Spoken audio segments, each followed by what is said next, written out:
Welcome. Please comment where you're watching from in the world. So our first date felt, well, like a clean slate for me.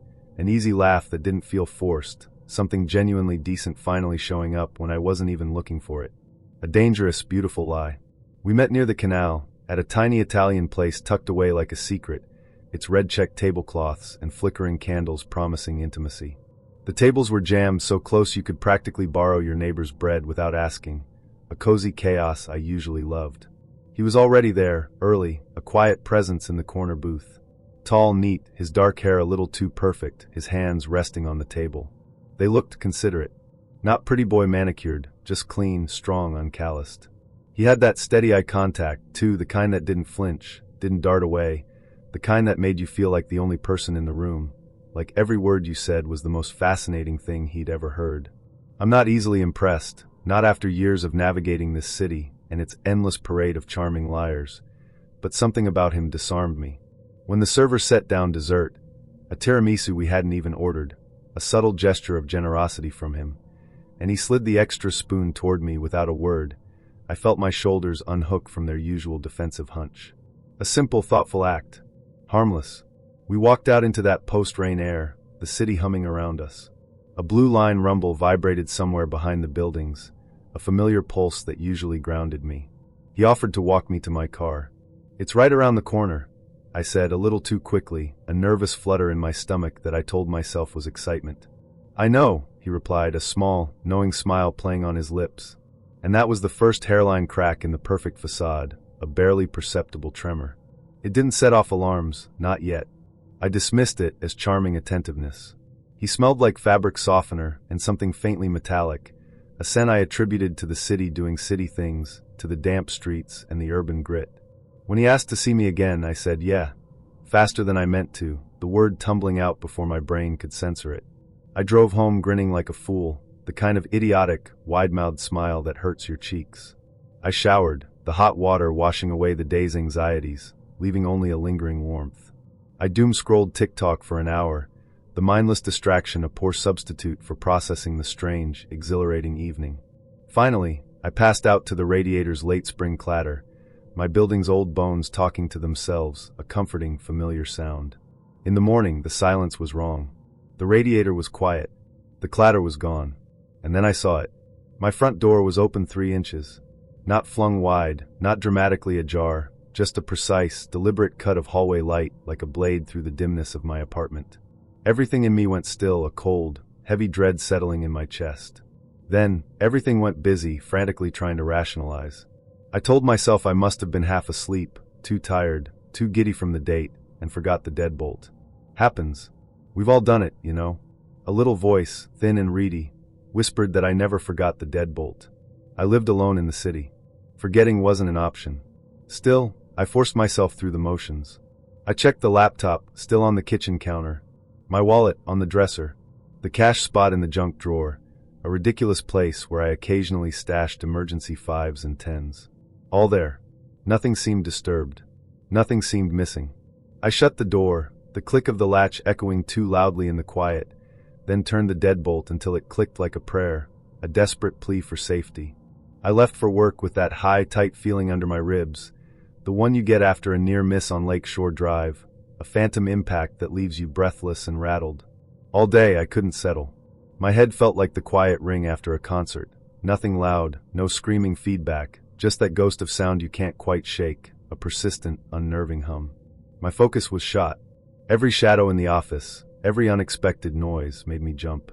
By the time I got home, the sun already dipping below the skyline, I told myself I was being dramatic, letting my imagination run wild. The door was fine, locked, secure. Still, the fear had taken root. I wedged a chair under the handle, the way my aunt taught me when I first moved to the city, a ritual born of necessity and paranoia. It was a small act, but it made me feel a fraction safer. We texted. His messages were light, easy. Jokes about bad coffee, a picture of his dog's comically offended face after a bath. Normal, charming, reassuring. We made plans for the weekend. The chair stayed under the door. Then Thursday night, there was a folded receipt on my doormat. Just sitting there. Same restaurant as our date. His name printed at the top, a crisp, official-looking font. I don't keep paper receipts. Who does? Not me. I never take them. How did this get here? My heart began to pound a frantic rhythm against my ribs. I nudged it aside with my shoe, keys already in my mouth, fumbling with the lock. I stepped in, the chair scraping against the floor as I pushed the door open. The apartment felt cooler, a subtle shift but noticeable. I went straight to the thermostat, my breath catching in my throat. It read 20 degrees Celsius. I swore I'd left it at 22. My mind raced, arguing with itself. Maybe I nudged it. Maybe the building did one of those energy-saving things. Maybe I'm just tired, paranoid. The radiator, usually so vocal, ticked once, a sharp, solitary sound that felt less like agreement and more like a warning. I did a frantic lap, windows, bathroom, under bed like a kid convinced there was a boogeyman lurking. Nothing. No open windows, no signs of forced entry. You sound ridiculous, I told myself, clutching my arms. You're fine. But the cold seeped into my bones, a chill that had nothing to do with the thermostat. In the morning, the ceramic jar on my kitchen shelf, where I kept my spare key, was empty. I dumped it all out onto the counter, gum wrappers, loose coins, dead batteries, a paperclip that always looks useful and never is. The clatter of metal and ceramic against the countertop was the only sound. No key. My stomach dropped. I told myself I'd moved it, that I'd put it somewhere safe and forgotten. I tore through coat pockets, old bags, the sink drawer where I keep everything that doesn't belong anywhere else. Nothing. Panic clawed at my throat. I laughed then, a sharp, brittle sound that broke the silence. You're fine, I said, the words a desperate lie, and even gave it a little Chicago shrug like, what can you do? But my hands were trembling. We met Saturday. He was the same, calm, casual, the kind of guy who blends. If you asked me to pick him out of a crowd at the Madison/Wabash stop, I could and I couldn't. Like he was made to be harmless, to be forgettable until he chose not to be. He listened intently, smiled at my jokes, his eyes unwavering. We were talking about apartment hunting, about the nightmare of finding a good place in the city, when he reached into his jacket for his phone. A small cluster of keys chimed, a bright, metallic song in the air. Too many for one person, it seemed. More than just a car key, a house key. It's a city, I told myself, my heart hammering against my ribs. She wore a white dress like something from a thrift store church service, sleeves soft on her arms, and spoke light, almost shy, like her words came with a hush. Said her name was Evangeline, but told me to call her Lena. Lena like lean, she said, smiling. Keeps the line smooth. We started with coffee and ended with a walk that took 3 hours to go 6 blocks. She had this way of naming things out loud so they felt closer. The wrought iron balcony dripping, the Saint candle flickering behind a window, the ceiling fans we could hear through open courtyards. By night, a warm, wet wind pressed the streetcars into a slow lullaby. When she invited me to dinner, she said it like a prayer. I'll cook for you if you let me. Ain't nothing to it, I said. I'm easy. The first time she fed me, the whole shotgun smelled like gumbo and rain. A box fan churned in the hallway, and somewhere a neighbor's radio hummed a low hymn. Her kitchen was old New Orleans, tile cracked like riverbeds, a crucifix nailed crooked over the doorway, a bouquet of dried herbs hanging from a nail. In the corner, a little shelf with saints, a mason jar of coins, 3 brown apothecary bottles without labels.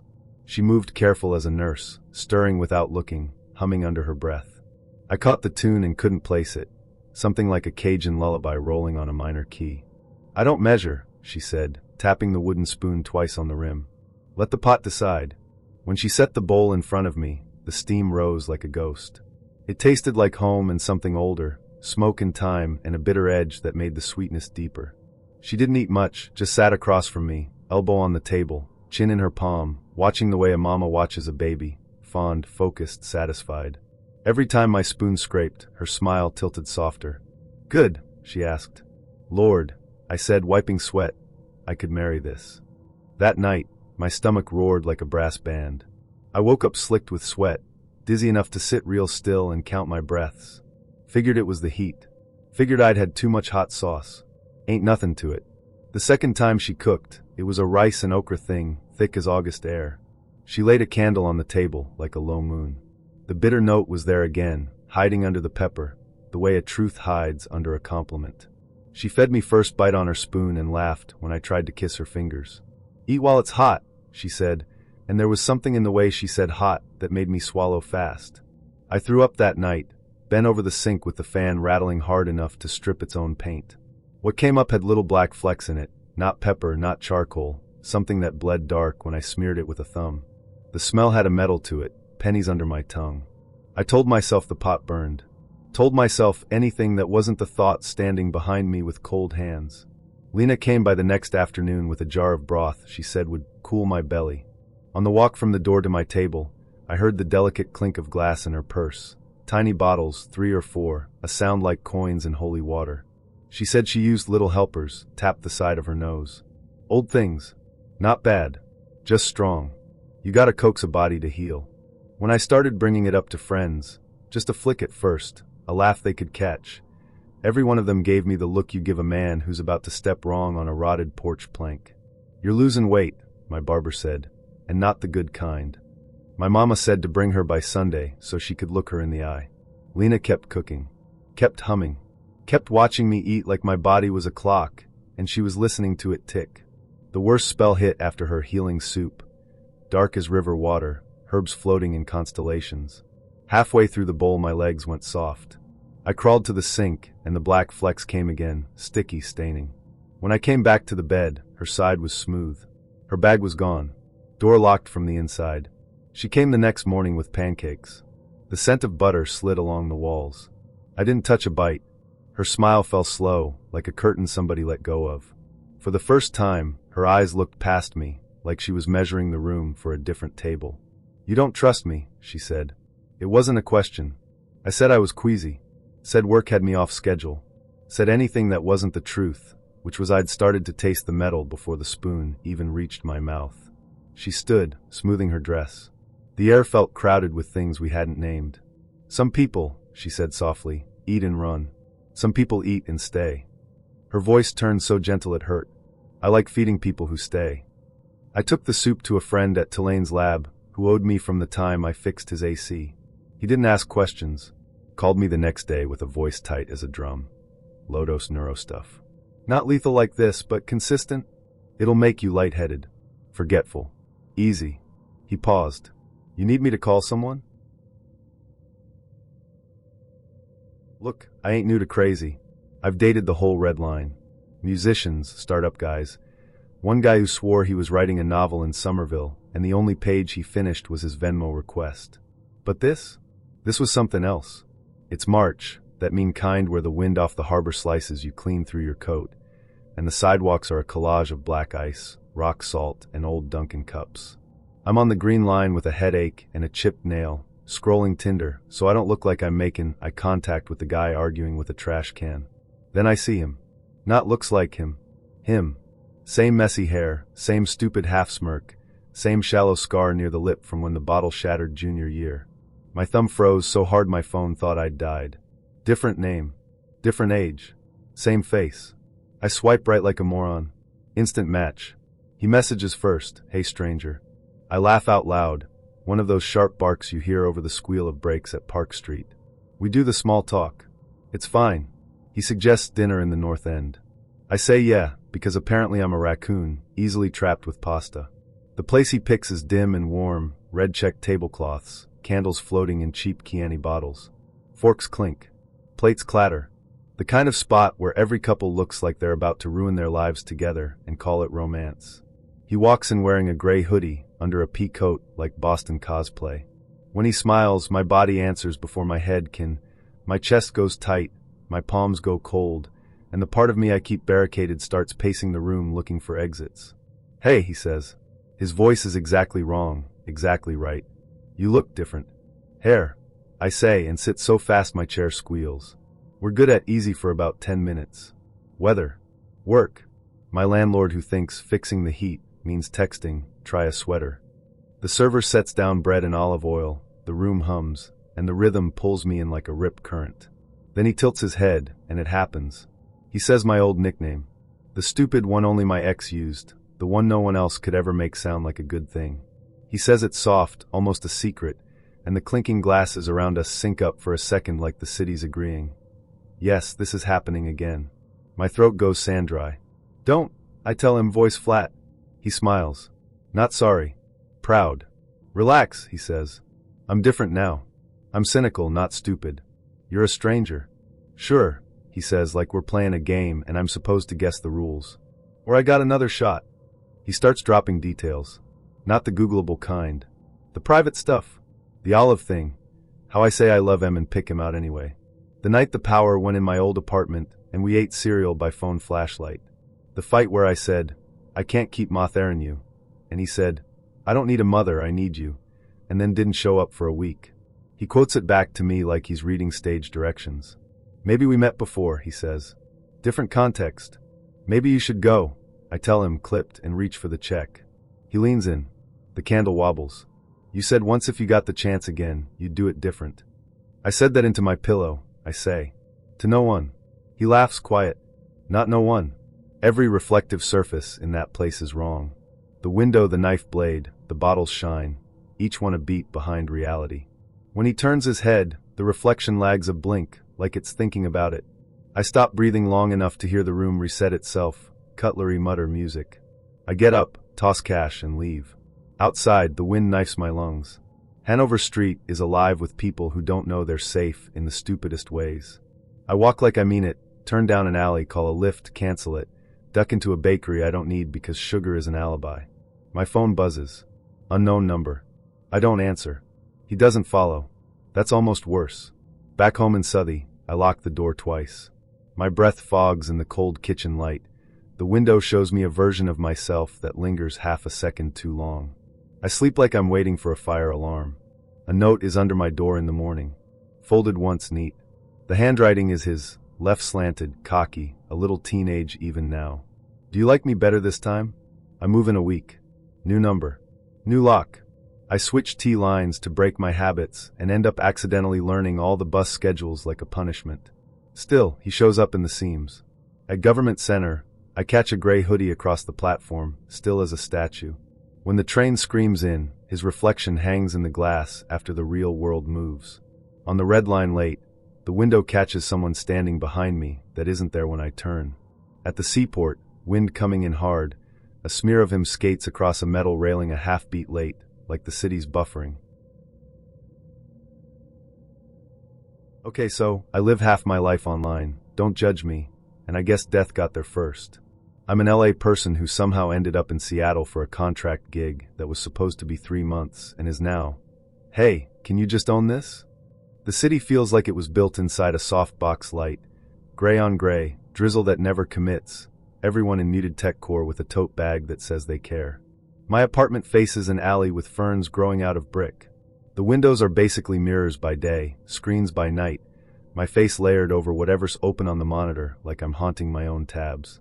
I matched with her the week the sun forgot we exist. Rain doing its Pacific Northwest ASMR against the glass. Her profile was normal cute, dark hair, soft sweaters, that bookstore vibe you get in neighborhoods where the coffee shop has a zine rack. We did a few messages, nothing deep. She suggested dinner near Capitol Hill. I was like, yeah, sure, because the alternative was reheated pad thai and another evening letting my monitor tan me. She was already at the table when I got there, sitting by a window that was doing that thing where rain turns into a moving wallpaper. She stood up, hugged me, Seattle chill but not cold, and before I could sit she held up her phone. Smile, she said, smiling first. Then click. And another click. Wow, we're doing photo evidence. I try to make it a bit. I like remembering, she said, almost apologizing. Hold still.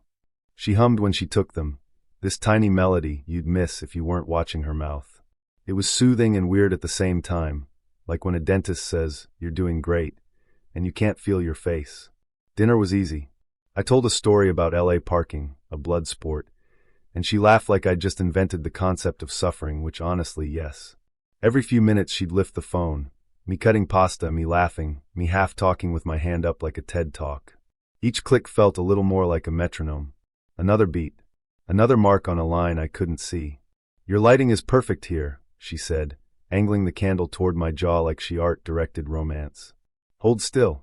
By dessert I was mostly relaxed, because people in Seattle are constitutionally incapable of being pushy.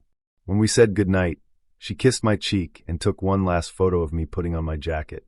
See you, I said. Soon, she said soft. Click. I got home damp around the edges. My apartment did that Seattle thing where everything is too quiet and the radiator is a liar. I plugged my phone in, made tea I wouldn't drink, and opened my laptop to doom scroll until sleep. First tab, Facebook, because I hate myself. The red dot had that little number I can't ignore. I clicked. There was a memorial page. For me. My full name in caps, a banner picture with my face from dinner, me laughing like I didn't know I was the punchline. Under it, in loving memory, followed by today's date and a collage of the photos she'd taken. Me with pasta. Me midlaugh. Me with one hand half raised, frozen between words. The caption said fly high, which is cruel because I hate planes. At first, I thought it was a prank. Some friend with chaotic energy. Then I read the comments. They were earnest. Strangers, friends of friends, posting candle emojis and gone too soon like they knew me, tagging people I actually know. There was an obituary link. It didn't go anywhere, just a memorial site template with my name and a placeholder dove. I reported it as impersonation. Facebook said they'd review. The page kept refreshing. New likes. New followers. The algorithm started doing that aggressive nudge. You might know him. No kidding. I DM'd her. Haha, weird thing just happened. Did you post any pics? No response. I tried to laugh it off in my own head. Seattle humor, I said to the kettle. Dark and damp. My phone buzzed. Unknown number. A photo. Me from across the street, standing at my front door with my hood up, one hand on the knob. Taken maybe 5 minutes earlier. I looked around my apartment like the walls might shrug and point. The alley outside was empty, except for a recycling bin and a cat that belongs to no one. I texted back, who is this? No reply. I turned off the lights and stood at the window like a very brave person who definitely wasn't hiding behind a plant. Drizzle made halos in the alley's one working bulb. A motion sensor flicked in the building across, then died. My phone buzzed again. Another photo. Inside this time. My living room. Same couch. Same dumb throw pillow my ex said made me look curated. Lights off. Angle from near the ceiling, as if someone held the phone up, or as if the corner grew an eye. I called 911 with the optimism of a man who believes systems care. Cops came, did the flashlight sweep, wrote, no signs of forced entry, like it was a spell. I showed them the memorial page. They asked if I had enemies like we were in a movie where I'm interesting. Did you meet anyone tonight? One asked, pen ready. Yeah, I said. She takes great photos. Her account was gone by morning. Not unmatched. Gone. Like the app had coughed and swallowed her. The memorial page, though, thriving. People tagged me in remember when posts that were not about me. One guy wrote, we didn't talk much, but you lit up the room. I do not light rooms. I am a dimmer switch at best. I nuked my socials for a minute, the way you do when you pretend you can quit. 2 days later, my work Slack helpfully suggested, add your memorial page as a status link, because the integration bot is a demon. The page kept showing up in people you might know. The algorithm kept reaching out with cold hands. Remember him? It whispered. We do. I ain't hard to please. Give me a decent cup of coffee, a booth where the vinyl ain't split, and a view of the rain working over the truck lot, and I'll call that a night. That's why I picked the diner off 42, the one with the flickery YTS sign, and the pie case nobody's cleaned since prom season. We were supposed to meet at 7. Her name on the app was Kara, green eyes, beach hair, jawline that looked expensive. You know the type, every picture at golden hour. She walked in at 7:11, and I'm not proud to say my brain stalled a second. Not the girl from the photos. Older. Worn in, like a favorite coat that's been rained on a few too many times. Hair was long, sure, but dull at the ends, and her skin had that paper-thin look you get when winters add up. Still, she smiled easy, like we'd done this before. Midwest polite. I stood up anyway because my mama raised me right. Evenin', she said, voice soft, almost shaky. You must be Eli. Yep, I said. You must be Kara. She tilted her head, like folks do when they're remembering something from the attic. Close enough. We sat. Fluorescent hum overhead like a bee trapped in a jar. Burnt coffee smell threading through everything. Rain tick in the window, then thumping when a gust pushed it sideways. My truck out there looked like all the other trucks, which I guess was the point. I tried the small talk. Work's fine. Corn's late. County's fixing the bridge again, surprise, surprise. She nodded but didn't add much. Her hands trembled a little on the sugar packets, but she wasn't nervous, she was careful. Like setting out china you don't want to chip. Then she said, how's your scar? The one under your chin, from the fence behind your daddy's shed. I blinked. Fine. It keloids in August, she said, like she was consoling me. You scratch it when the heat sits heavy. I didn't tell her that. Not on the app, not anywhere. That scratch is a private kind of stupid. She stirred her coffee without looking down. You still think about Buddy? Now, I ain't cried about that dog since I was 13 and digging a hole with a spoon because the shovel was in Dad's truck. I straightened up anyway. You mean? The beagle, she said. Ran in the road by Miller's. Your mama checked both sides twice and still missed him under the ditch grass. You held him like he was just sleeping. I heard the rain more then. Heard the waitress refill a cup 2 booths over. Heard the fluorescent buzz step into a higher pitch, like it was listening. Look, I said.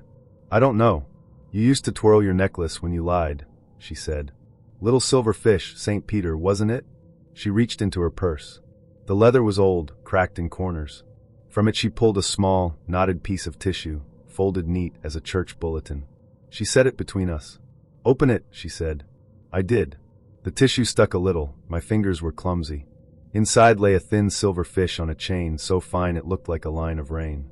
The tail had that tiny bend from where it got caught in the dresser handle. I know because I bent it. Age 9 maybe, the summer of the county fair when I got lost and cried so hard I hiccuped. My thumb found the bend like it knew the way home. Where'd you? You dropped it by the corn dog stand, she said, smiling like a mom who's found what you lost. I told you we'd see each other again. The way she said we, like it was a fact I'd forgotten. My gut started tapping the brake. I didn't want to be rude, but everything in me was getting loud. You sure you're? I started.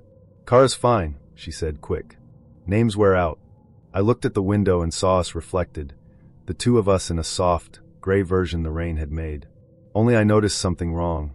She lifted her coffee, but in the glass, her hand lagged just enough to make your teeth ache. A beat behind. I blinked hard. Real her set the cup down, reflected her still raising it. The waitress came by, said, How we doin'? Midwest code for you need Savon, or you good. I said we were fine because my mouth defaulted to friendly while my spine yelled. Do you remember the fair? Kara asked me gentle. The man with the prize goldfish? Your mama's hair in a clip that hurt. You grabbed my hand, sticky from cotton candy, and called me Mississippi. There's a place in your chest where memory and shame share a recliner. I was sitting in it. I got turned around. I said because the truth sounded small now. And you? I stayed, she said. Walked you to the tent. Your mama cried like a thunderstorm was leaving. She hugged me too long and pressed the necklace into my hand, said the clasp broke and I ought to keep it till I found you again. Her smile went watery at the edges. Told her I would. Said I'd see you someday. The fluorescent light hummed along like it agreed. Out in the lot, a semi exhaled. The rain changed its mind, eased up to a mist. Why wait? I asked, voice dry. Why now? She looked at me with a kindness that made my stomach feel punched. Not hungry kindness. Not lonely kindness. The kind you get from someone who's been keeping a promise longer than you've known what a promise feels like. Time don't go one way for everybody, she said. Some of us get stuck in a loop until a thing is finished right. Her hands shook more when she reached to push the chain toward me. Wrinkles like river maps. Blue veins you could trace with a finger. Mother hands on somebody who was not my mother. Keep it, she said. I wanted to leave so bad my knees twitched. But manners are a trap you walk into smiling, and Ohio trains you deep. I thanked her. I paid. I said it was real nice to meet, like we hadn't seen each other 20-odd years ago under a string of fair lights with my face salt-streaked. At home, I held that necklace until it warmed. Then I called Mom. She was quiet the way she gets when a memory rides over her like a summer storm. A lady found you by the Ferris wheel, she said. Older than me, sweet as pie. Brought you right to the tent. Gave me your necklace, said she'd run into you again. I laughed. Felt rude later. What did she look like? I asked. Mom described Kara. Why didn't you? Baby, she said. You were 9 and safe, and I was busy thanking God. It figures I fall for the guy with better lighting than God. His name, well, the name he gave me was Theo. Tall, clean shoes, wristwatch, you name it. We matched on a Friday evening. I told him our first convo to relax, with the obligatory eye roll emoji. He was intense. He sent me an address that did the real estate equivalent of a push-up, cobblestones, a doorman building with a canopy that whispers legacy. I showed up ready to veto. The doorman gave me that nod like I'd been there before. First red flag, I guess, but in this city if the doorman nods, you nod back and pretend you belong. The elevator was soft-closed, silent, like stepping into a very expensive breath. The hallway smelled faintly medicinal, not bleach, not lemon, something exclusive. When Theo opened the door, the apartment exhaled light. Floor-to-ceiling windows, the kind you only get by sacrificing a small god to a co-op board. The skyline stood there like a staged backdrop. Everything was curated. Couch that knew its lines, books with spines that matched the art, which was a smidge crooked, like an intern hung it and Theo didn't notice. I did. Of course I did. Wow. I said Manhattan for I'd move in right now if you asked.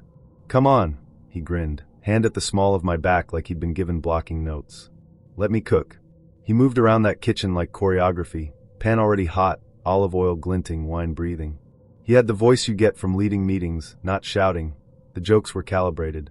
He asked about my job, entertainment adjacent, which means my inbox is 90% calendar invites and 10% apologies. He made a proper vinaigrette, which is an intimacy in this town. When I offered to help, he put a knife in my hand like he trusted me not to cry over shallots. The city poured dark against the glass, taxi angles stacking like origami. It felt embarrassingly easy. A soft landing in a place that doesn't have many. Somewhere around the second glass, the perfection got loud. The fridge had just enough things: lemons, butter, a bottle of Sancerre, 2 eggs like props. The bathroom drawers were empty, no toothpaste dust, no hair. The closets were closed and stayed that way. A diffuser whispered something expensive and sterile, as if the air was editing itself. You live alone? I asked, half teasing. Alone enough, he said, smile very Tom Ford ad. Travel a lot. We ate by the window. The city was on mute. Rain glossed the streets into a mirror maze. A siren keened far away, soft as an apology.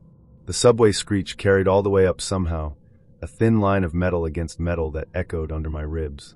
He talked about art shows, a trip to Tokyo, something about texture and architecture, nothing braggy, just tidy. I kept waiting for a sock on the floor, a scuff on the baseboard, one hair in the sink. Nothing. The apartment was gorgeous the way a rental showroom is gorgeous, specifically impersonally. You're quiet, he said. I'm New York quiet, I said. It's a dialect. He kissed me like he'd done this in this exact spot before. I left around midnight feeling stupidly cinematic, rain reflection glow and all. Outside, taxis hissed past, umbrellas bloomed like excuses, and I thought, okay, maybe the city can still surprise me without charging a convenience fee. 2 days later my phone rang from an unlisted number. Is this? The property manager said my name like it was part of a longer question. We saw you on the lobby cameras leaving apartment 17B Saturday. How did you access the unit? I buzzed. I got defensive fast, which is how you reveal guilt you don't have. Theo let me in? Silence widened. There's no Theo in 17B. The owner is abroad. We noticed entries on the access log. We need to ask you some questions. If anxiety had a soundtrack, it would be the subway squeal under canal. I could hear it in my head as I answered their security questions, which made me feel like a thief seeking membership to a club I didn't join. 30 minutes later, I was in a small office with 2 bright lights and a plant that didn't deserve this. They showed me footage, me stepping into the elevator, me smoothing my hair in the stainless reflection, me leaving with my jacket half on, smiling at no one. They froze another frame, a man's back, shoulders set, a coat that looked like Theo's but not enough to swear. His face never indulged the camera. We've reported, the manager said, voice flat in the bureaucratic way. It appears someone used a cloned fob and a temporary ID to access the unit. There were devices found. Devices, I repeated. My stomach read the word first. Small cameras. Discreet. He didn't look at me when he said discreet. We're coordinating with the police. I went home feeling like my bones had been left in that elevator. My apartment looked suddenly cheap and blessedly messy. Dishes in the sink, a plant that was not thriving, shoes I'd lied about needing. When I opened my phone, a text from an unknown number bloomed. Thanks for playing house. I blocked it so hard I felt it in my elbow. Then another number pinged. You photographed beautifully. I went to the precinct with my best adult voice. The officer was sympathetic in that way where he wasn't. Name, he asked. Theo, I said. Probably. You have a last name? I had a last name. He had many. I pulled up his profile, gone. Not unmatched. Deleted. Vacuumed. I showed them the address. They already knew. Apparently, it was a thing. Luxury units accessed with fake credentials, 2 or 3 nights of living like you belonged, women invited, dinners cooked, angles captured. Then a reset. City as stage, apartments as sets, people as props. Back home, I sat on the edge of my bed with that slow, cold nausea crawling up the spine. The rain sharpened on the window. Traffic became a metronome. I opened my camera roll because I'm a millennial and think evidence comes with a filter. Selfies, brunch, my friend's baby in a hat. Then a new photo dropped into recents like it paid rent. No notification, just there. A high-angle shot. Me Saturday night at the marble counter, head tipped back laughing, Theo's hand a blur near my wine glass. The corner of the frame showed a sliver of ceiling and a dark lens. Captioned for my convenience. You looked perfect. I didn't realize I was crying until a tear hit the screen and the text smeared. I stopped because I'm stubborn, and also because I had to go throw up. I wish I could say I torched my life after that, moved to Ohio, married a farmer, learned to bake. I did what Manhattan women do. I went to work. I refreshed Citizen like it was a devotion. I checked my ceiling corners, found nothing, still looked again. The subway screech got louder under daily noise. Every time the F roared into the station, my heart ratcheted like the train was stopping in my chest. Days later, the building manager called with an update I didn't ask for. Multiple units across the city, same pattern. Stolen access. Hidden cameras. He had a list of names, not Theo. Never Theo. Sometimes Tomas. Sometimes Tim. A geography of lies mapped to the grid. He's very good, the manager said, which is New York for evil but efficient. I swear I wasn't trying to be dramatic. It was one of those soft LA nights where the wind smells like orange blossoms and hot breaks, and the neon makes even the potholes look cute.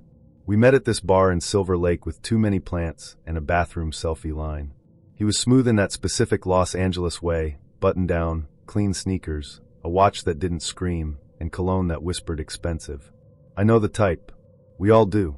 But he didn't overdo it. He laughed at the right parts, listened with that tilted head thing, and when I said I was going to call a lift, he goes, "Don't be silly. I'm right by you. I'll drive." I hesitated, "Don't yell at me." Then I said okay. I told myself I'd text my location.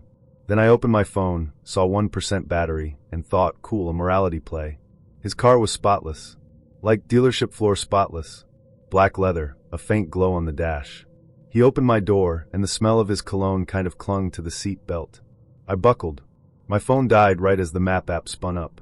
He laughed like classic, and said he knew the way. At first, it felt normal.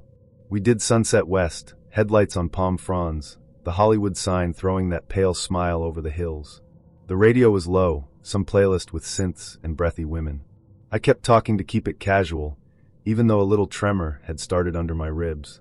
"So you're like in design, or I have a deck for my deck design." He chuckled. "Brand systems," he said. "Of course." Then he took a left I didn't recognize. It didn't ping panic yet. LA is 6 cities stacked inside each other. There's always a shortcut if you're cocky. The neon thinned out. The billboards gave up. Streetlights got tall and far apart, like they were social distancing. We slid under a bridge, and the world changed temperature. "Shortcut?" I asked.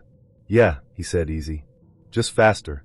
He kept one hand on the wheel, loose, like he grew up doing this. I went to adjust the window because the air was starting to smell like warm rubber and something metallic, and the button did nothing. I pressed again. Nada. The lock nub, whatever you call the little button, was flat. I tapped it. It didn't rise. Are the windows like weird? I tried to make it a joke. "Tesla beta?" He smiled without looking at me. "Automatic locks." "Right," I said. My laugh did that thin thing. We passed a strip of closed tiendas with their metal grates down. A dog barked once, like it changed its mind. The shape of the city got unfamiliar quick. Low warehouses with painted logos, chain-link fences, hand-lettered, "NO parking," tow-away signs all caps, no punctuation. You know when the skyline disappears, and it's just sodium lamps and dust? That. I checked the dash. No rideshare phone mount. No air freshener. No receipts. The car was too clean. Like, reset between scenes clean. My reflection slid across the dark window, an overlay of my face on nothing. For a second, I couldn't remember if we'd passed a plate. You know that twitch your brain does when it can't load a detail? That. "Hey," I said, aiming for breezy, landing at shaky. I live near Franklin. This feels south. He hummed, a little almost song. I know a cut through. Avoids the mess. The mess being? People, he said and smiled. The road widened and emptied. Palm trees turned into shadow spears, black against smog. The skyline was a rumor behind us. We hit a series of green lights that felt choreographed. He didn't check mirrors. He didn't have to. It was just us and the hum. The lock button, sorry the nub, stayed flush. I pressed it hard with my nail. It didn't even wiggle. I tried my window again. It answered with silence.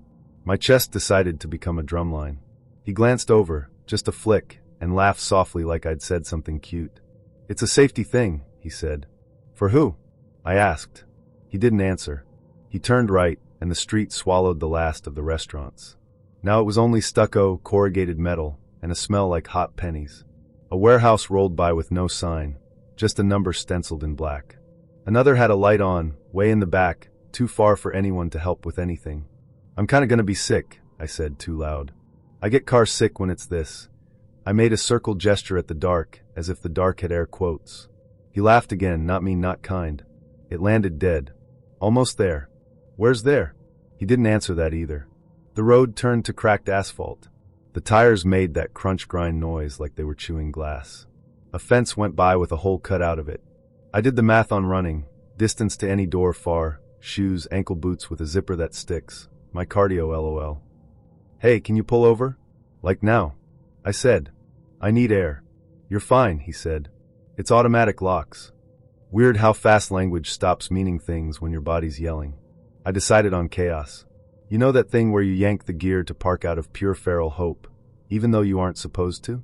I did that. I grabbed the shifter and pulled with everything my Pilates teacher said I didn't have. The car screamed, this digital chime that was way too gentle for the panic I was having, and lurched. For a beat, everything went teeth on glass. And then the door lock clicked. It was tiny, a polite ahem, but it moved. I yanked the handle like I was mad at it. The door cracked an inch. Air that smelled like burned something hit my face. He said my name very calmly. My brain filed the tone under teacher telling you to put the rock down. I didn't put anything down. I shoved the door with my hip, slid out sideways, one foot hitting the ground, the other catching the threshold, heel twisting. Pain jumped up my calf. I went anyway. I ran. Barefoot. No. But it felt like it. Gravel finds you. The road sloped toward a wider one with enough light to pretend there were rules. I don't remember if I screamed. I do remember the sound of his engine shifting behind me, not revving, just aligning. Headlights came from the right, two big rectangles moving slow, trucking quiet. I flailed my arms like a swimmer who forgot how water works. The truck braked, horn low and long enough to rattle my ribs. The driver yelled, "You good?" in a voice that meant, not really, but get in. I jumped onto the step. The truck door was 3 miles high. I dragged myself in like a raccoon climbing a trash castle. We drove. Behind us, nothing. Just a lot of dark. The driver kept his eyes forward like he'd learned not to look back. Where to, he asked. Anywhere that has cops and fluorescent lighting, I said, and my laugh cracked in the middle. I filed a report at a station with floors, so bright it felt like being interrogated by a refrigerator. I gave them his description, handsome, 30-something, clean sneakers, brand systems, and watched the officer's eyebrows try not to say, "Ma'am, please." "Did you get a plate?" he asked. I opened my mouth and found nothing there. My memory rolled up a blank billboard. They drove me home. I showered like I was trying to get off a film that had dried and wouldn't. The next day, I went back to the bar to ask if anyone knew him. The bartender shrugged. Everyone in LA is someone till they aren't. I ain't saying ghosts are real, but something sure texted me. It started on a Sunday night that felt like January, even though it wasn't. I was on my couch, wool socks, the wild losing on mute, scrolling Tinder because I don't know habit. Up comes Leah, dark hair, laugh that squints her eyes, a photo by a lake that looked like Nokomi's at sunrise. She wanted to go for coffee. I was drinking coffee, sure. Cheap stuff, black, chipped mug from the state fair. I sent a shrug emoji, typed something dumb like "you read minds?" She wrote back, just paying attention. Then, "That song's a little sad, isn't it?" I looked at my phone. Headphones in, yeah, but I hadn't posted what I was listening to, and I keep my apps pretty locked down. Springsteen, Stolen Car. Sad enough. Okay. We chatted. She didn't overshare. Asked me about my job, warehouse night shift, nothing glamorous, and I asked about hers. She said she took photos, mostly for a cafe in Longfellow that smells like cinnamon and wet wool. I knew it. I go there when I'm tired of my own apartment's silence. She said she liked how the snow flattened the noise. I said it hadn't snowed yet. She wrote, "Oh sure. Soon though." The tone had that Minnesota soft yes-no in it, like we were agreeing to disagree.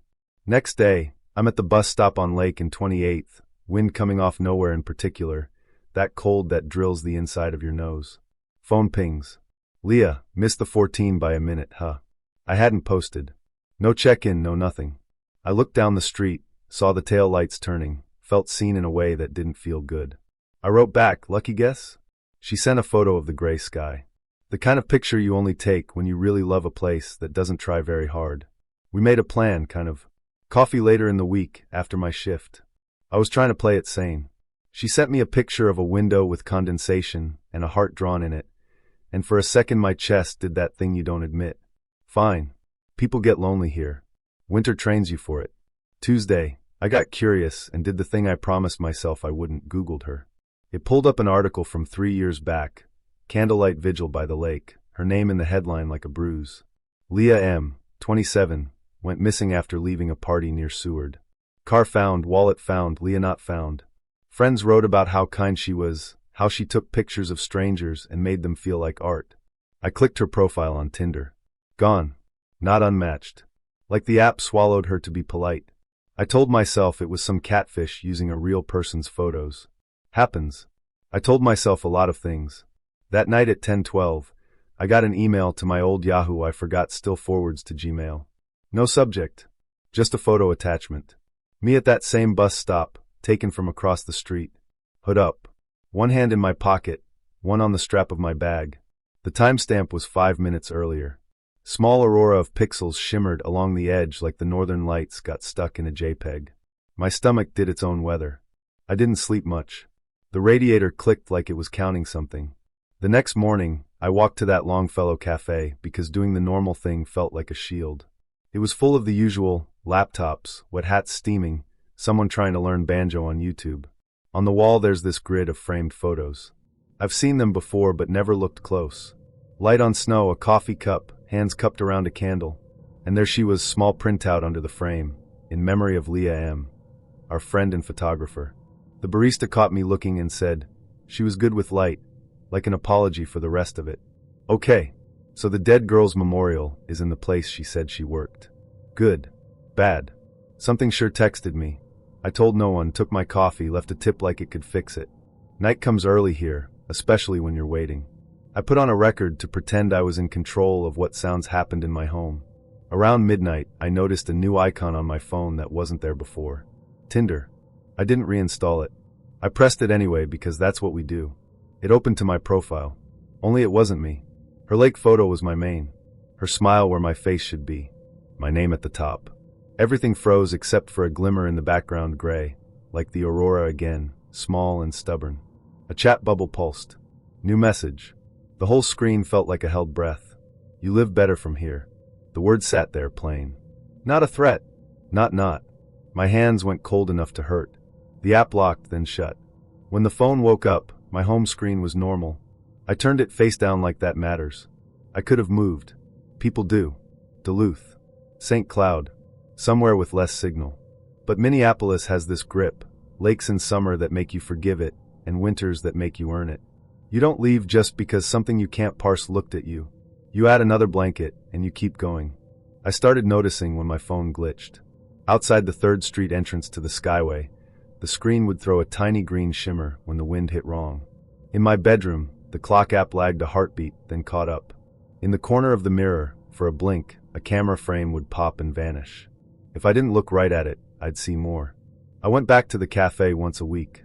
Habit or penance, I couldn't say. Sometimes, in the reflection of the espresso machine, there'd be the shape of a woman lifting a phone, and when I moved, the shape didn't, then it did. I started drinking mint tea because she wrote she liked it, and I wanted to see if it changed the picture. It didn't. A month in, I woke at 3:12 a.m. because my heart thought it heard footsteps. My room had that winter blue in it, the light that's a little sad on purpose. There was a new photo in my camera roll. Me asleep. Mouth open, eh? If you've ever lived off South Congress in late summer, you know the way the heat sticks. It's like the air's got hands. The cicadas are doing their little death metal set from the oaks. The queso smell from the Tex-Mex joint downstairs crawls up your stairwell, and even your thoughts sweat a little.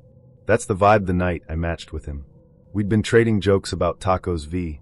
Breakfast tacos, there's a difference, fight me. He had a dog in his pics, which is cheating, and a caption about catching shows at Mohawk. I figured worst case, he's a weirdo, not a full-on ghost in my phone. I do social for a startup on East 6th that sells mindful productivity, so my BS filter is decent. Still, he was funny. We did a mezcal at Whistler's, I did my polite laugh. We did the Texas two-step of we should do this again. That means nothing, and I ghosted. He started texting too much, the needy spiral. I blocked him. I patted myself on the back and ate collages like a champion. 2 days later my friend sends a screenshot. Girl, is this you? It's my face on Tinder with my name, but spelled off by one letter, like a lazy identity thief. Age is wrong by 2 years. The bio says I'm down for spontaneous hangs in Travis Heights. I'm not. I like plans and SPF. The location pin is dead on my neighborhood, which is not how I said it. I report it, feel righteous, go back to my queso. Next day, another friend. Did you make a new account? You liked me, lol. I didn't. The fake me DMs her. Hey BB, small world. The B and BB made me itchy. Then my ex texts. Weird flex with a screenshot of me, asking if he's still on his sober year. I've never said those words online. The language is slightly wrong, like someone doing an impression of me after 2 margaritas. I delete the app, thinking digital sage will cleanse the vibes. The clones multiply. New me keeps popping up with different name spellings. Ages shifted like a DJ nudging tempo. The photos are mine. Birthday dinner, Barton Springs, my burnt S more at a Greenbelt thing, but cropped, reordered, too bright. Then one has a pic I never posted, me in my kitchen, hair up, stirring beans like a Tia, wearing a ratty UT shirt I only use when I'm sad. The angle is from the hallway, behind the hanging pot hose. Cap reads, local girl. Homebody. My stomach goes Whataburger drive-thru at 2 a.m., fast, regretful. I start doing podcast voice in my head to stay calm. Okay you guys, I'm fine, we're fine. I'm just being lightly haunted by a UX designer with admin access to reality. I file reports. Tinder sends the same email. We're looking into it. The algorithm, bless its heart, keeps recommending me. You might know you. Facebook suggests my memorial page from another story, but in this life it suggests my own fake profile as a friend. Instagram says, people like you also follow, and shows a grid of my face. Online, I'm an MLM of myself. Then the edits start on my real account. My bio quietly changes. Close by gets added between words like a parasite. Photos switch order. A caption I wrote, sunscreen is my personality, becomes sunsets are my personality. Friends DM, love your chaotic energy lately. I don't have chaotic energy, I have a calendar. I lock everything down. 2-factor, new passwords with cuss words, the whole thing. I even do the haunted girl edit IRL, moved my bed, put bells on the door like a plant witch. That night I'm brushing my teeth, and my phone dings with a Tinder message even though I deleted it. It's a screenshot from a friend who matched me. The message says, we've met before. Second message, a voice note. It's my voice, my exact laugh at the end. The one I hate because it sounds like a squeaky screen door. The words are something I once said in a story. Sticky heat, cicadas, love to hate it. The laugh comes half a beat early, like my reflection did it first. I call ATXPD. It's identity theft. I say voice fighting not to do a joke. The officer asks if anyone's tried to get money. No. If anyone threatened me. Not exactly. So harassment, he says, and I can hear him trying not to yawn. I show him the kitchen photo. He asks if I live alone like it's a gotcha. I do. He suggests cameras, a deadbolt community. Sir, my community is a DJ, a ceramicist, and a guy who makes fermented hot sauce. We're not law enforcement. The next morning, HEB run. I'm walking past the fruit because I pretend I eat fruit, and a guy I vaguely know from shows goes, "Hey, I got your message." I'm flattered, and he does the hand wave. I do not flirt at the grocery store. It said you like familiar faces, he adds, and shivers smile along my arms. At night, the humidity sits on my chest like a cat. I hear a camera shutter in memory, which is insane, but there it is. I move the bells to the kitchen. The next fake profile shows up with a boomerang of my bells. Caption: love your decor. I stop sleeping correctly. I start leaving the TV on very low, a tinny late-night drummer on KUTX thumping under my heartbeat. I do the Texas thing, pretend it's normal. Then my best friend, Liv, texts. Knew you messaged me last night. She called me by my elementary school nickname. I never posted it. I only use it when she's crying. She knew the green dress you returned at Buffalo Exchange. Liv adds, and my jaw goes slack. I didn't even tell Liv I did that. We don't confess our sartorial sins. The captions turn taunts. Still close by. You look better this way. They're pinned to photos that shouldn't exist. Me squinting at a pan of brownies. Me on the balcony watering my cactus. Tongue out in concentration like a kid. Me asleep on my couch, one hand on my stomach like I'm holding in the ocean. The timestamps are wrong. Future wrong. The one of me asleep says 2:14 a.m. tonight. I met Mira at a brewery on Division that prides itself on experimental saisons, which is Portland for tastes like a fern had an idea. I was there because my friend Aaron bailed, and I didn't want to go home yet. Mira was at the end of the bar with a half smile and a book I pretended I'd read. She had that calm look. Not loud. Not fishing. Just set to a frequency that makes you lean in.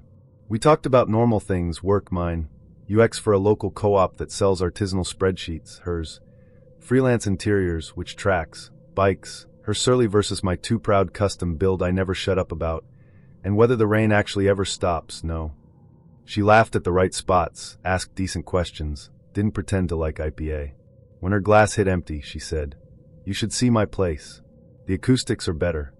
That's the line that should have been weird. Instead, I was flattered. Her building was new, the kind that sprouts where a craftsman used to live its best life. Smooth siding, dark window frames, a lobby plant that was too happy for February. My glasses fogged when we stepped inside. I wiped them with my flannel sleeve and tried not to look like a walking stereotype. She didn't dig for keys. She put her palm against a panel and the deadbolt sighed. "It's automatic," she said, and her mouth tilted. "Well, it opens when I say." "Voice controlled?" I asked. "Something like that." The apartment smelled like lavender and something else. Not quite rot, like a room that had been politely pretending to breathe. Minimalist doesn't cover it. White walls, a couch that looked allergic to crumbs, a low black table, a single plant so glossy it felt theoretical. My rental smells like damp records and basil I keep trying to keep alive. This smelled like a hotel had a successful therapy session. "Beer?" she asked, already moving to the kitchen, which was more of a quiet rectangle with opinions. She did not open a fridge. She produced 2 bottles from nowhere like a stagehand. We talked. Or I talked, and she placed periods in the right spots. She watched me like she was studying a river and not the rocks. "You live alone?" I asked, scanning for stray shoes, a rogue mug, some evidence of gravity. "I prefer it," she said. "Fewer variables." She showed me her studio. Hallway, 3 identical doors, all closed. She opened the middle one with deliberate slowness, like unveiling a painting that might change your blood pressure. The room was empty except for a chair. Just a chair. Wood, heavy, mid-century if you wanted to get pretentious about it. It faced a blank wall. There were no windows. "What's this?" I did a little laugh breath. "Meditation? Performance art? Okay if I don't clap." "It's my quiet," she said. "Every house needs one." "Like a panic room?" She tilted her head. "Not panic. The opposite. Control." My mouth tried on a joke. Very intentional. "Is the chair for timeout?" "For worship," she said, then smiled softer. "And punishment, depending on where you sit." I told myself that was a line, one of those Instagram captions people think is deep. The room didn't agree. The room had the acoustics of a throat. I backed out before I did something I'd have to pretend I meant. Back in the living room, she poured beer, slid one to me, sat on the couch with that disciplined posture that says yoga but also said judge. I tried to pry normal out of the quiet. I asked about Powell's favorite burrito cart, the new bridge over the Willamette we all pretend reduced traffic. She answered like a person who reads those words and arranges them into pleasing stacks. At some point I put my empty bottle on the table and it left a ring, and I panicked so hard I wiped it with my sleeve like I'd spilled oil on a swan. "Can I, use the bathroom?" I asked, because sometimes a sink mirror reminds you you're not a character. "First door," she said, something like a warning under it I decided to ignore. The bathroom was museum clean. No toothpaste constellation. No hair anywhere. The lavender was louder in here, like it had nowhere left to go. I ran the water for no reason, then turned it off because it felt like wasting. When I came out, she was sitting with her legs crossed, hands placed on her knees like parentheses. "We should open the door," I said, meaning a window, meaning pretend normal. "It's a little," I made a wave motion. "Still. It's better when it listens," she said. I decided that was a sentence I would not examine. I stood, stretched. All right, this was fun. I should head out before my bike gets adopted. I walked to the door and put my hand on the handle. It didn't move. I pushed harder, like the door respected strength. It didn't. I gave it the shoulder that used to win me intramural soccer. The door understood physics and hated me. "Little stuck," I said, doing that laugh men do when they want you to know they look stupid. "It only opens when I say," she said without looking over. She reached for her beer, blinked that half-second late. "You rushed it." Something inside my ribs tried to climb up a ladder. "Cool," I said. "Soap say?" "Not yet." She patted the cushion next to her, patient as a kindergarten teacher. "You came to see me, not the hallway." I heard myself start to apologize because Midwest manners infect even in the Pacific Northwest. I caught it, swallowed. "Look, I have a morning stand-up, and if I don't make coffee my Slack status will change to skull and crossbones." "You ruined the mood," she said, not mad, just noting the weather. "Sit. Let the room get quiet again." "No." I did not sit. I did the thing where you pull at a door like it owes you money. It gave nothing. The handle was cool, too cool. The seam between jamb and frame looked like a pressed lip smile. I looked for hinges. There weren't any on this side. Of course there weren't. "Open it," I said, flatter. She tilted her head. "Please. Please," I said, because my mom raised me like I was going to have to ask strangers to free me someday. She watched me for one whole blink cycle too long. Then she stood, moved with that same quiet operator grace, and pressed her palm to a piece of wall beside the frame I'd thought was art. A panel glowed once low. The lock made a sound I still hear sometimes in my sleep. A soft click, polite as a librarian, final as a verdict. "See," she said. "I can be kind." I did not thank her. I did the thing where you leave in a way you hope reads as casual to anyone who might write your obituary. In the hallway, the carpet swallowed my footsteps like it had been told not to make a fuss. Outside, rain was working on the streetlights, turning them into fuzzy halos. My bike was where I'd locked it. I pedaled like I was trying to burn a sin. The city smelled like wet moss and hot brakes again. The bridges lifted their dark ribs over the river like they felt responsible for something. 2 days later, I went by the building in daylight because apparently I hate myself.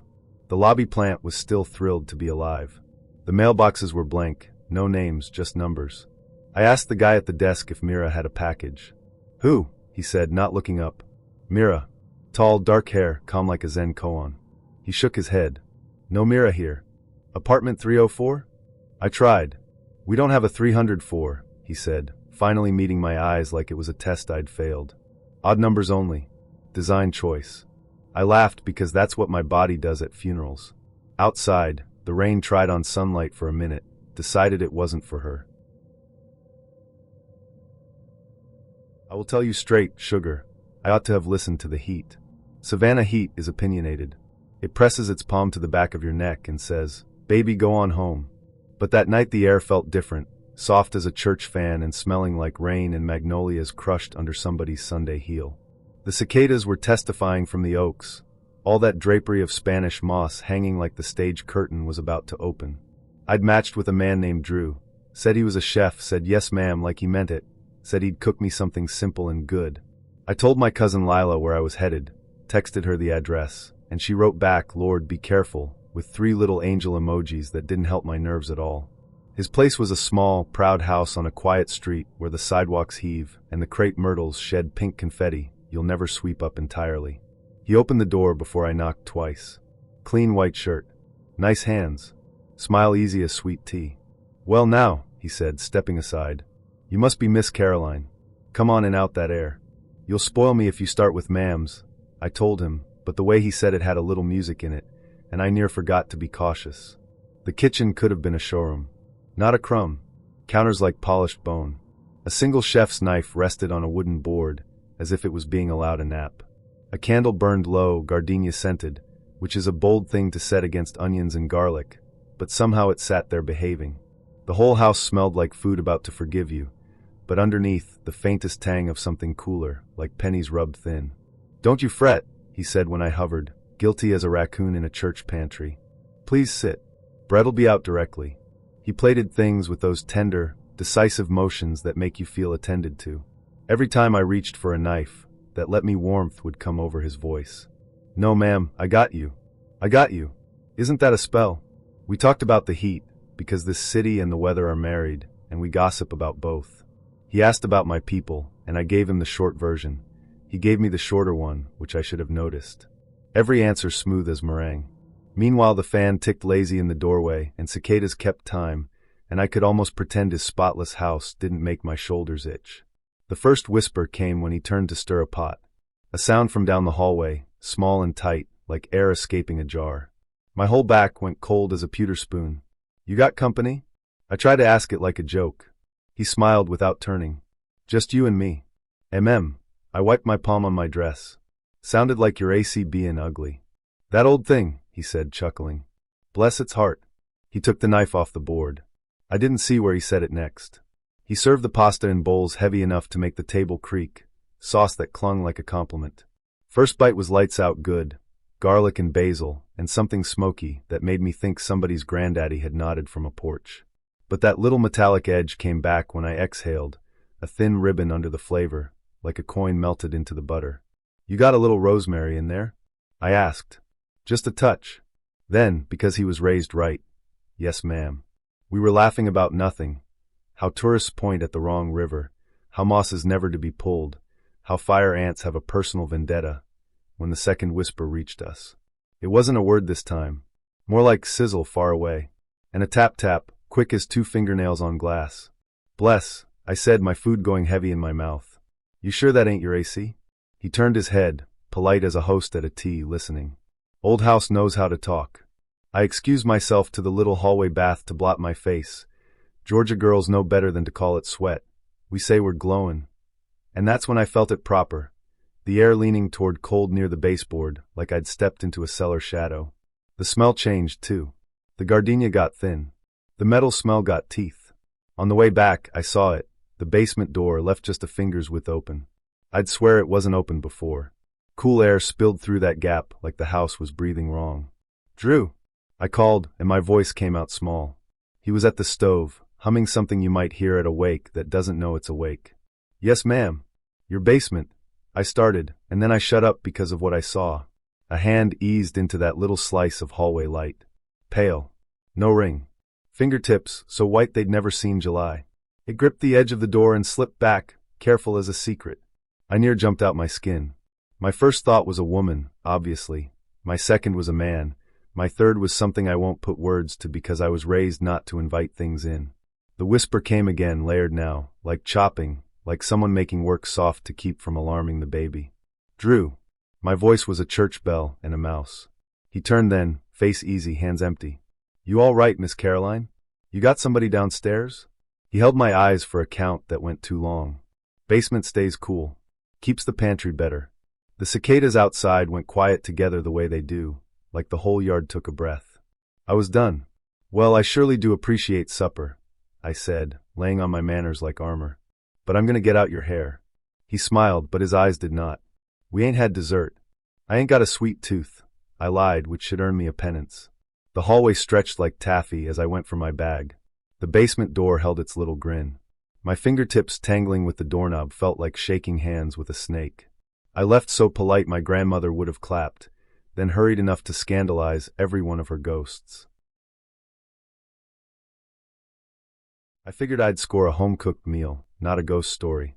It was one of those front-range evenings that tricks you into forgetting winter's never really over.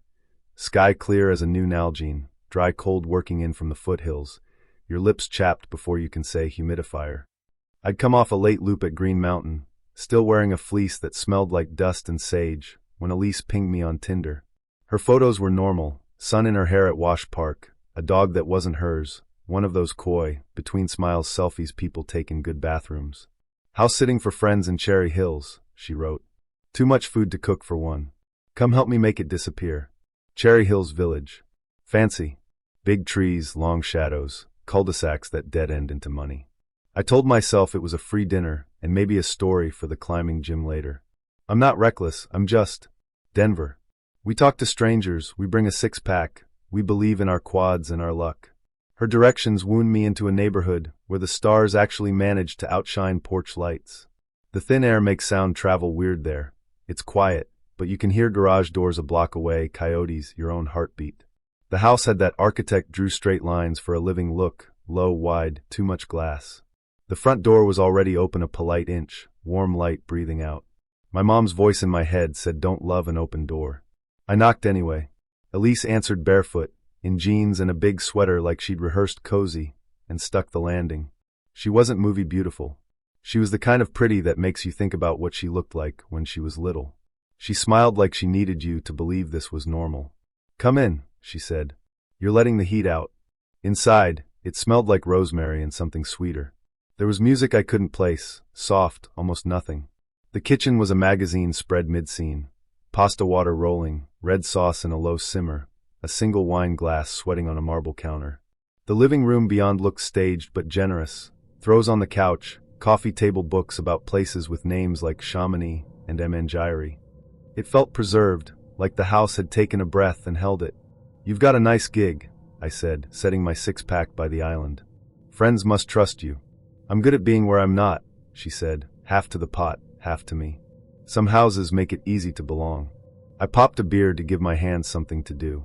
So what's the plan? I chop, you stir? You sit, she said with a little smile, and tell me your favorite trail you won't tell tourists about. We did the Denver thing, traded trail names like we were exchanging secret handshakes. I told her a story about getting grappled on Bierstadt in June, and she laughed in the right places. When she tasted the sauce, her eyes went distant, like she was listening for something under it. I never cook for just me, she said. Food's a costume. You put it on with the house. Not creepy yet, just wistful. The heat kicked on, that soft whoosh, and the dry air made my nose itch. I noticed little things because quiet makes you honest. No dog bowls even though there was a framed photo of a golden in the hall. The fridge had two things in it, a bottle of white and a carton of eggs. The fruit in the bowl was too perfect, like it had signed a contract to be round. In the dining room, the table was set for two with care that wasn't anxious. Candle ready but not lit. Chairs pulled at the same angle. You house sit a lot? I asked, to make the silence behave. She shrugged. I borrow. Lives. For a little while.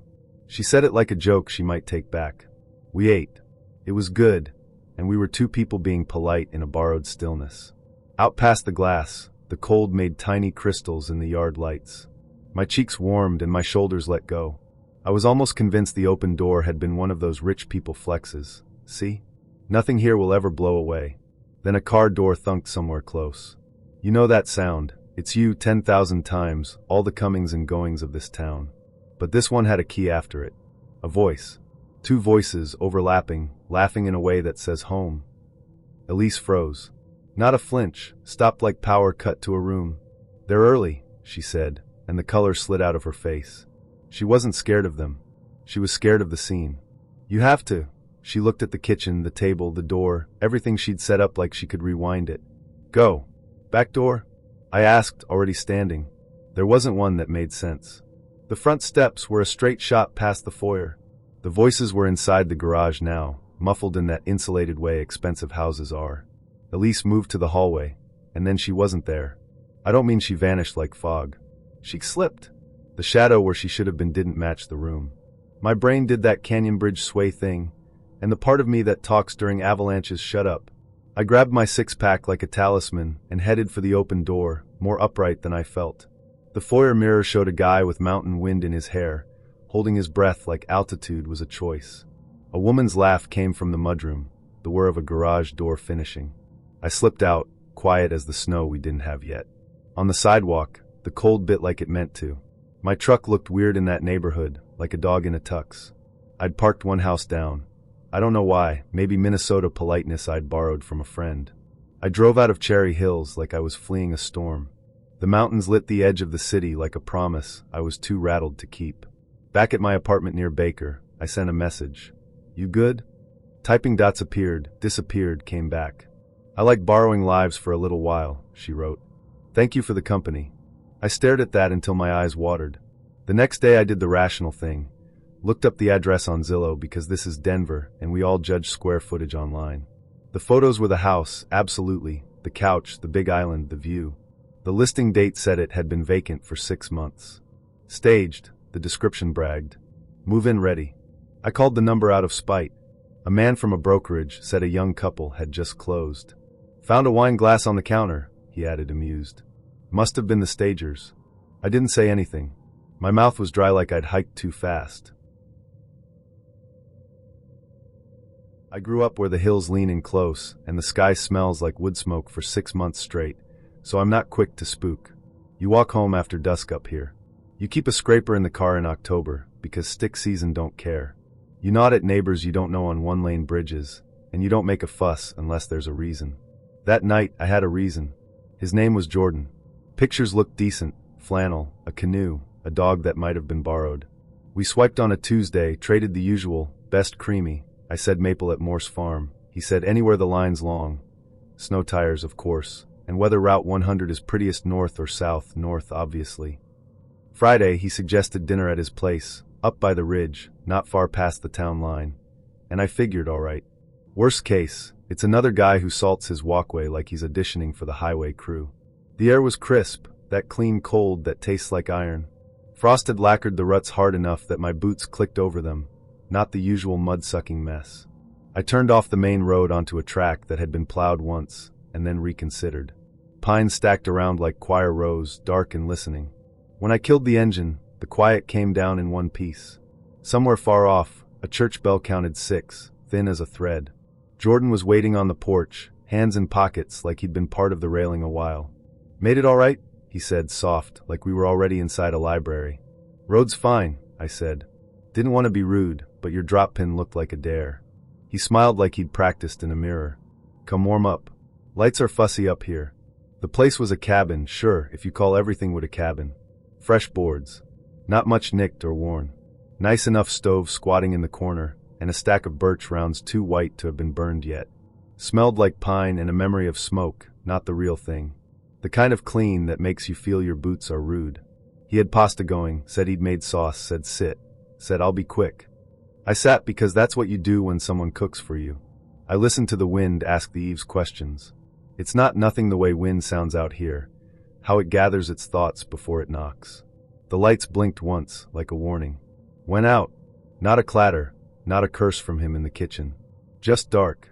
Then the candles woke. A dozen. No more. All over, mantel, sill, floor, a low table. Wicks blooming like they'd been lit just before I arrived and were waiting to be introduced. The light wasn't wild. It was rehearsed. Flames stood up straight, not a draft in them, and they were spaced just so. 2 feet, 2 feet, 2 feet, like someone who liked a ruler had arranged the night. Power, Jordan said from the doorway, the single word a shrug. Storm last week. Wires are moody. I felt my mouth pull toward a smile, Vermont polite. Ayu. Happens. Didn't want to be rude, but something weren't right. The more my eyes adjusted, the more I saw the frames. Wall full of them over the long table. Empty, no photos, just glass reflecting the candles in tidy echoes. Little pencil marks under each mat, neat as ledger lines. Dates. Last Saturday. The Thursday before. Tuesday twice. Right-hand corners had a tiny initial, J. Expecting to hang something? I asked, voice thinner than I liked. Collecting, he said. Mom kept family pictures on a piano. Made the house feel held. He stepped closer to a frame, not touching. I like remembering the shape of a moment before it happens. We ate in the candle grid. Sauce was good. I'll give him that. Rosemary, enough salt, a sting of pepper that made my eyes water in a way that felt like company. He didn't overtalk, just watched, patient, like he knew what I'd pick up first, second, last. When my fork clinked, the sound landed in the room like a pebble dropped into a well. The candles kept their height. The frames kept their breath. I don't know when I realized there were more. At first, it was a number thing, 10, 15, 20. And then it was a feeling. Heat moving closer without moving. The floor candles, 3 near the stove when I came in, were now 5. 2 new flames sat at ankle level by the bedroom door, thin as matchsticks, like they'd been there all along only I hadn't earned them yet. You ever think about how a person breathes? Jordan asked, like it was nothing. Sometimes I hear it like a song. I stared into my water because the wine glass standing lonely on the counter felt like a dare. Lots of quiet out here, I said. Everything gets louder. He smiled again, better this time. Exactly. The frames on the wall began to fog at the edges. Not much, just a kiss of clouding at the corners, like someone on the other side had sighed. One frame, date from 2 days ago, blinked back a double flame. One real, one not, then settled. I stood up. Bathroom? I asked, and he pointed down a short hall. My boots grumbled on the new boards. The bathroom mirror was small and mean. I could feel the cold pressed to the exterior wall, a line of it. My breath synced, against my will, to the flicker coming through the cracked door. 1212, like the room and I were practicing together. Back in the main room, the candles had multiplied again. I swear it. A border had grown along the baseboards, little tongues of light licking the seam where floor meets wall, nothing singed. The empty frames shone harder with nothing. Power's fickle, Jordan said, easy, not moving to the breaker. Good thing about candles is they remember how to be fire. I should get going, I said. Road'll freeze ruts by 9. You'll be all right, he said, and I heard the lowercase u in it. Not me, but anyone. I'll be better home, I said, Vermont plain. Thank you for supper. He didn't block the door. He didn't do anything wrong a person could write down. He just stood where the light made his face more idea than man. I passed the wine glass, still sweating. I passed the frames with their tidy dates like gravestones written in pencil. Outside, the air pinched my cheeks clean, and my boots bit the frost so loud I could have cried from relief. I'm not dramatic by nature. I'm Vermont raised, shovel first, talk later. If a thing's broke, you fetch the duct tape, not a think piece. So when I say I think I dated an algorithm with good hair, no, I tried to call it something kinder first. His name was Evan, or that's the name he wore around me. We matched on Wednesday with fog crawling over Twin Peaks like a cat that owns the place. His profile was clean, 2 photos hiking, Marin, not too showy, one with a dog that wasn't trying too hard, one in a kitchen with decent light. Bio said, shipping code, slow coffee, ocean walks. San Francisco in 4 words. Our first date was on Valencia, at a cafe that sells pour-overs like they're rare birds. He was on time. He said wicked, once in the wrong place like he wanted me to think he had New England in him too. I let it slide. His kindness felt calibrated. Eye contact held just long enough, questions that made me feel listened to but never cornered. He knew the barista's name. He let small silences sit there without having to hire a joke to break them. He told me he grew up near water, cold water, and he missed winter as a concept. I laughed and said winter's not a concept where I'm from. It's a landlord. He said he wrote mostly back-end, boring but necessary, and liked the quiet of server rooms. He said he had a rent-controlled place near Nob Hill, tiny but cozy ugly, his words. He had stories that sounded true. A roommate who burned popcorn so consistently the smoke alarm knew his schedule. A leaky window that moaned when the fog came in low. A mother near the coast who sent him maple candy because she thinks it tastes like home. He said that and watched my face the way people watch the ocean to guess weather. We did 4 dates. Muni noodles, a walk that tilted so hard on Taylor I had to hold the rail like an out-of-towner. He never brought me up to his place, and I didn't push because I was trying to be the version of me who doesn't push. He sent photos, though, window with a hairline crack, green tile in a bathroom that had seen some things, a cheap lamp with a dent that looked like an apology. They had that bad rental truth to them that made me relax. You can't fake ugly, right? That's on me. You can. It started small. A woman in my co-working space mentioned a podcast episode about a guy who stitched himself out of other people online. We laughed, said men will do anything but therapy, and went back to our laptops. That night, I posted a photo of a bookstore in the sunset, fog curling in like milk. Evan DM'd, been meaning to go there.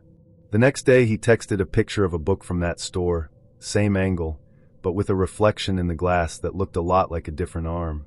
Then my friend Priya sent me a screenshot. Isn't this your guy? Different name, same face. Bio said photographer. In his grid, the kitchen lamp dent was now perfect. The dog was a different breed. The mother near the coast had become a father who ran a bait shop.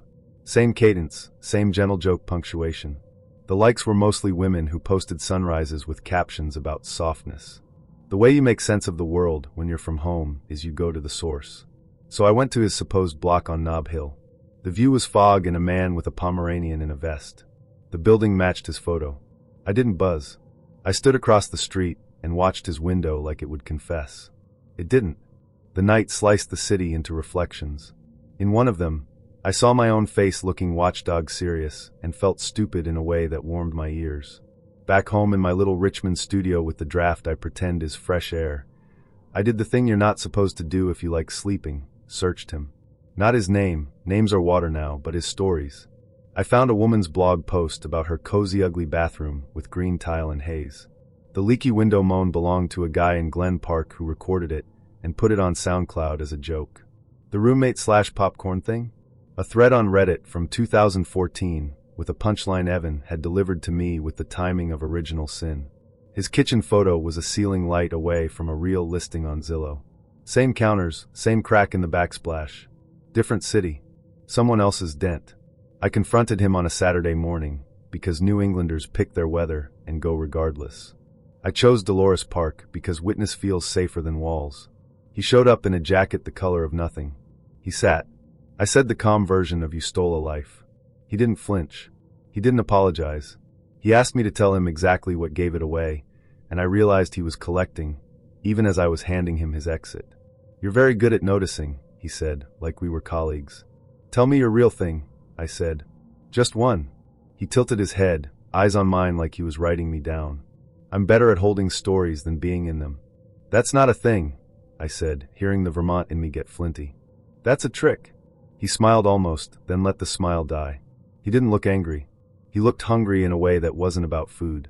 When we were done not yelling, he hugged me like people do when they know exactly how long a hug should last. 2 weeks later, a new Tinder profile showed up in my friends' matches. My face. My quotes. Not like a mirror, more like a memory that had been rewritten for clarity. The bio said, "Back-end dev, slow coffee, ocean walks." It had a photo of my bathroom tile green. It had my joke about winter as a landlord.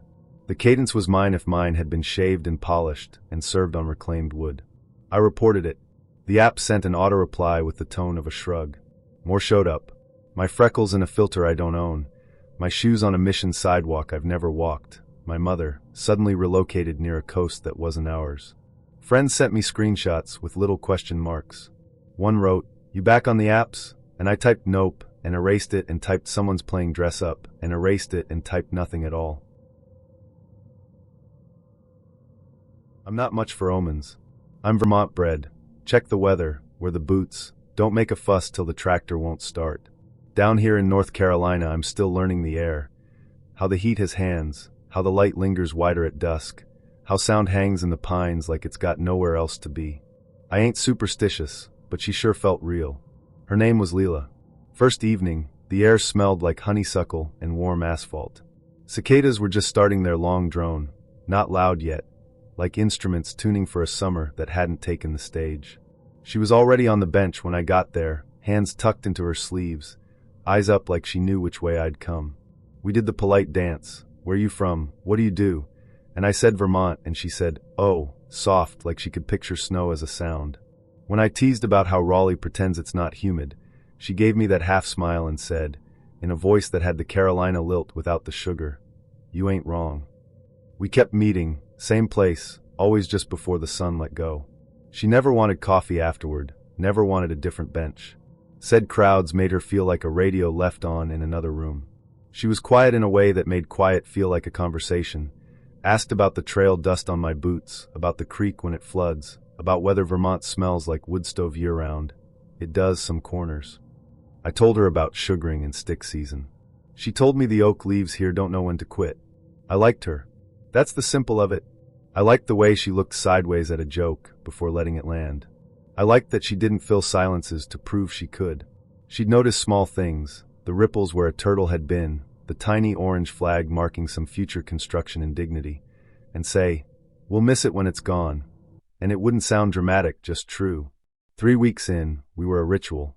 I started checking my phone around 5 like a teenager. One afternoon I was at the grocery store, not far from the park, reaching for tomatoes that didn't taste like anything yet, when I saw her. Or I thought it was her. Hoodie up, basket on her forearm, eyes the same shape even under the fluorescent. I stepped forward, half a wave already hanging stupid in the air. Sorry, I said. I thought. She smiled, but not the same. Something in it cut the wrong cloth. You must be the one who's been meeting my sister, she said. I'm Mara. Sister, I repeated because my brain needed time to catch up. Twin. Yes, sir, she said, easy as iced tea. Leela. And then the smile dropped clean off. She passed last year. I felt that sentence like a dip in the road I didn't see. No, I said, not because I didn't believe it, just because the mouth does that sometimes. She pulled out her phone like she'd had to do it before. Showed me a link, local story with candles by the park sign, photo of the same face I'd been walking with, name spelled right, dates that didn't leave room. The comments below were a little hymnal of loss. Someone mentioned how she loved old buildings. Someone said she liked walking at dusk. I've had men, Mara said carefully, like she was trying not to bruise me, say they met her. After, I stood there with a bag of tomatoes feeling like a bad actor in a play I didn't audition for. We talked too long for a supermarket aisle. She said she didn't go to the park anymore. I said I didn't know what to say. She said, me neither, and touched my sleeve like we were old friends. I didn't sleep right. The next day around 5, my phone lit up anyway. You walking? She wrote. My thumb hovered over the keyboard. Who is this? But the tone was hers, unpunctuated, tidy, like she trusted punctuation to take care of itself. We don't have to talk, she sent. I went to the park because I am a person made of habits, and because denial looks a lot like exercise when you're in running shoes. The honeysuckle was louder this time, heady as a dare. The bench we'd used was occupied by flowers. Not fresh. Their stems had bent under the heat, cheap ribbon loosening. It had the look of a thing tended by strangers, the way grief becomes communal when it doesn't know where to live. I stood there and tried to make a decent thought. On the far end of the path, under the deep shade where the trees knit their fingers, a woman stood. Same height, same jacket, hands in her sleeves. Waiting like a habit. I didn't wave this time. I took one step, and then another, and then I stopped, because the air around that patch of shade felt colder than the rest, and I'm Vermont enough to respect cold. My phone buzzed in my pocket. You forgot your umbrella. I don't carry umbrellas. I wear hats and accept my fate. But I had an umbrella that day, because Raleigh rain is theatrical, and I'm learning. I looked down. It leaned against the bench like a dog, like I'd left it on purpose. I hadn't sat yet. I picked it up. The figure in the shade didn't move. The cicadas swelled and thinned like a tide. I walked the path once, slow, like the way you circle a pond in late March to see if it'll hold. When I turned back, the bench looked normal. The flowers looked a day older. 2 nights later, a text from a number I didn't know, missed you. A second one from a different number, it's cooler by the creek. A third past midnight, you looked tired at the store. The photo attached was me in the produce aisle, talking to Mara, my hand half raised like I could hold back a fact. The angle was from over her shoulder, or the mirror behind the fruit. I don't remember a mirror. The timist. I'm not built for drama. I'm Vermont raised, shovel first, talk later. Don't name the storm till it takes the barn roof. Detroit's where the job is, though, and you learn the city's weather quick. Rain that smells like iron, streetlights that buzz like they're thinking too hard, the factories humming night and day like a furnace you can't shut off. I walk home under it after late shifts, head down, hands deep, counting cracked squares of sidewalk like prayer beads. I ain't superstitious, but I know when something ain't right. Her name was Alina. Night shift nurse at Henry Ford, she said. We matched by accident at 1:12 a.m., which is an honest time to meet anyone. She texted first, short, not nosy. You up? I sent back a thumbs up and a dumb joke about coffee being my personality. She replied with a photo of her mug next to a vital signs monitor. Same. We messaged like people who have to keep one eye on the clock. She had that tired kind tone I trust, the way nurses and line cooks talk when they've been on their feet too long to waste syllables. I'd say something about the rain making the city smell like pennies. She'd answer with a window shot where the streetlight smeared across the glass. I liked the way she didn't overexplain. I liked that she didn't try to make night sound prettier than it is. It was the second number that made the air go thin. First time it copied me. I wrote, You ever see the people mover at 3 a.m.? Looks like a toy for ghosts. A minute later, a new bubble from an unknown Detroit area code. The people mover at 3 a.m. looks like a toy for ghosts. No caps. My words, but dragged through sand. I typed, Who's this? It sent back, "Who are you now?" "Man, this gotta be some scam," I said out loud to the empty kitchen. I screenshotted it to Alina. She sent a shrug emoji and, "Spam? We get weird stuff on the hospital Wi-Fi." Reasonable. Except my phone started doing this thing, vibrating too long for a text, too short for a call, as if it had a heartbeat it was trying to decide on. We kept talking. The echo number kept showing up. It didn't just repeat. It twisted. I wrote to Alina, "Rain sounds like a train on my roof." The echo answered, "It's already inside." I told Alina I could walk to meet her after shift. "Echo, you've been here." She wrote, "LOL creepy." I wrote, "Ayu," because the Vermont in me leaks under stress. I called the second number because I'm not a teenager and I believe in picking up the phone. It connected, I guess. No ring. No hello. Just a hush that wasn't empty. The kind you hear in a stairwell after someone just went down. Then breathing real quiet, like the person on the other end was trying not to be a person. "Say something," I said. The line exhaled slow. Not a prank kind of slow. A please don't make me kind of slow. I hung up, not proud to say. Then I did the Vermont thing and made a list. SIM swap. Spoofing? Some app one forgot I downloaded? Alina and I picked a day to meet. Monday, my end of shift, her lunch. Midtown, by the robots at the DI, public enough to keep me from being a lifetime special. I typed the plan clean and neat. She sent a little check mark. Sounded like relief. Sunday night the echo got bold. It started anticipating. I drafted "You want coffee or food," but hadn't hit send. The unknown number popped up. "Coffee's fine." It did it again with a different thing. I thought, "Bring an umbrella," because the weather app showed that cartoon rain nobody believes. The number sent, "Leave it." My phone vibrated in a pattern that wasn't the manufacturer's. Two short, one long, like code from a factory floor. Then came the photos. First, a window, city sodium light blurring the drops. It was her window. I recognized the suffocated plant on the sill. Then a picture of the glass from a different angle, catching my reflection where it shouldn't. Me in my kitchen, shoulder to the frame. The angle didn't exist unless my wall had eyes. I sent it to Alina with. She wrote, "That's not my place." Then, "You okay?" "Fine." I lied because that's what we do when the weather in the room changes and we don't have a coat for it. Midnight rolled over and my phone buzzed hard enough to skitter on the table. New message, echo number, an empty hallway, gray tile, scuffed baseboards. Hospital, by the look, with that particular fluorescent the night shift learns to live under. At the end of the hall, something like a person, but not the center of the photo. Off to the left, shadowed, as if the lens remembered them wrong. No face. Just the idea of waiting. I typed Alina. She replied from her number, admitting a patient. "Rain smells like pennies tonight." That would have calmed me any other time. Monday came up wet. Detroit rain has this way of making even the factories look soft. I put on my jacket, checked the train times, set my phone to vibrate only so jitter wouldn't become my personality. The city was a low thrum when I stepped out, tires hissing, a bus sighing, a siren somewhere thinking about it. I'd gone 1 block when my pocket knocked my leg with that "too short, one long." "She's not coming," the echo number wrote. I stopped under a streetlight that buzzed like a fly that had forgotten how to die. I typed, "Why?" The answer took longer than it should have, like the words had to stand in line. "She's all ready." Nothing. The bubble froze mid-sentence. No 3 dots. No failed to send. Just the half-bridge with no other side. I called both numbers. Alina's went to voicemail with the default lady. None of us bothered to change. The echo line breathed its quiet, then cut. I walked anyway because I'm stubborn and Midwest adjacent enough to think weather. And people don't get to tell me where to be.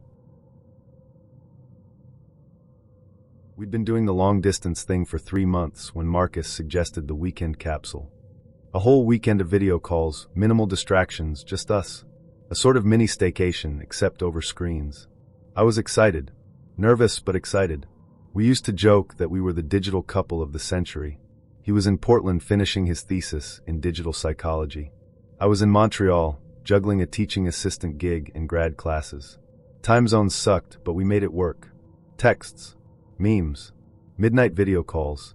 Sometimes he'd fall asleep on camera, and I'd leave him there on the screen like a nightlight. So when he floated the idea of the capsule, I jumped on it. A whole weekend to binge each other, unfiltered, uninterrupted. Friday night, I lit candles in my apartment, made some ramen, and signed on. There he was. Messy hair, flannel shirt. That crooked smile I loved. He leaned close to the webcam and grinned. Hey, stranger. Butterflies. The real kind, not the cliché. It felt real, he felt real. We talked for hours, cracked inside jokes, shared playlists. I even fell asleep with my laptop open, his face still on the screen, his voice still in my ears. Saturday morning, I scrambled out of bed and logged back in. There he was again. Same smile. Same flannel. Odd. Morning already? He asked, like he'd just woken up, despite the same lighting and perfect posture. Still, I brushed it off. Maybe it was comfy clothes weekend. Who was I to judge? We talked. Sort of. I noticed something off. He'd laugh before I finished stories. His reactions were delayed, or too perfectly timed. And he didn't ask follow-up questions. Just segued into safe topics. Like a podcast on loop. By lunch, the weirdness ballooned. He told a story about his college roommate, one I'd already heard verbatim. Word for word. I let it slide. But by dinner, I was keeping mental tallies. Same jokes. Same expressions. Same little sounds after I spoke. It wasn't déjà vu. It was repetition. I tried steering the conversation to unexpected topics. Mentioned a local protest that morning. He nodded vaguely. Yeah, that's intense. Then pivoted. Remember that lake we talked about visiting? I closed the call early that night, claiming a migraine. In bed, I scrolled through our old messages. The timeline blurred. Had I imagined the connection? Or was something seriously wrong? Sunday. I woke up early and didn't log on right away.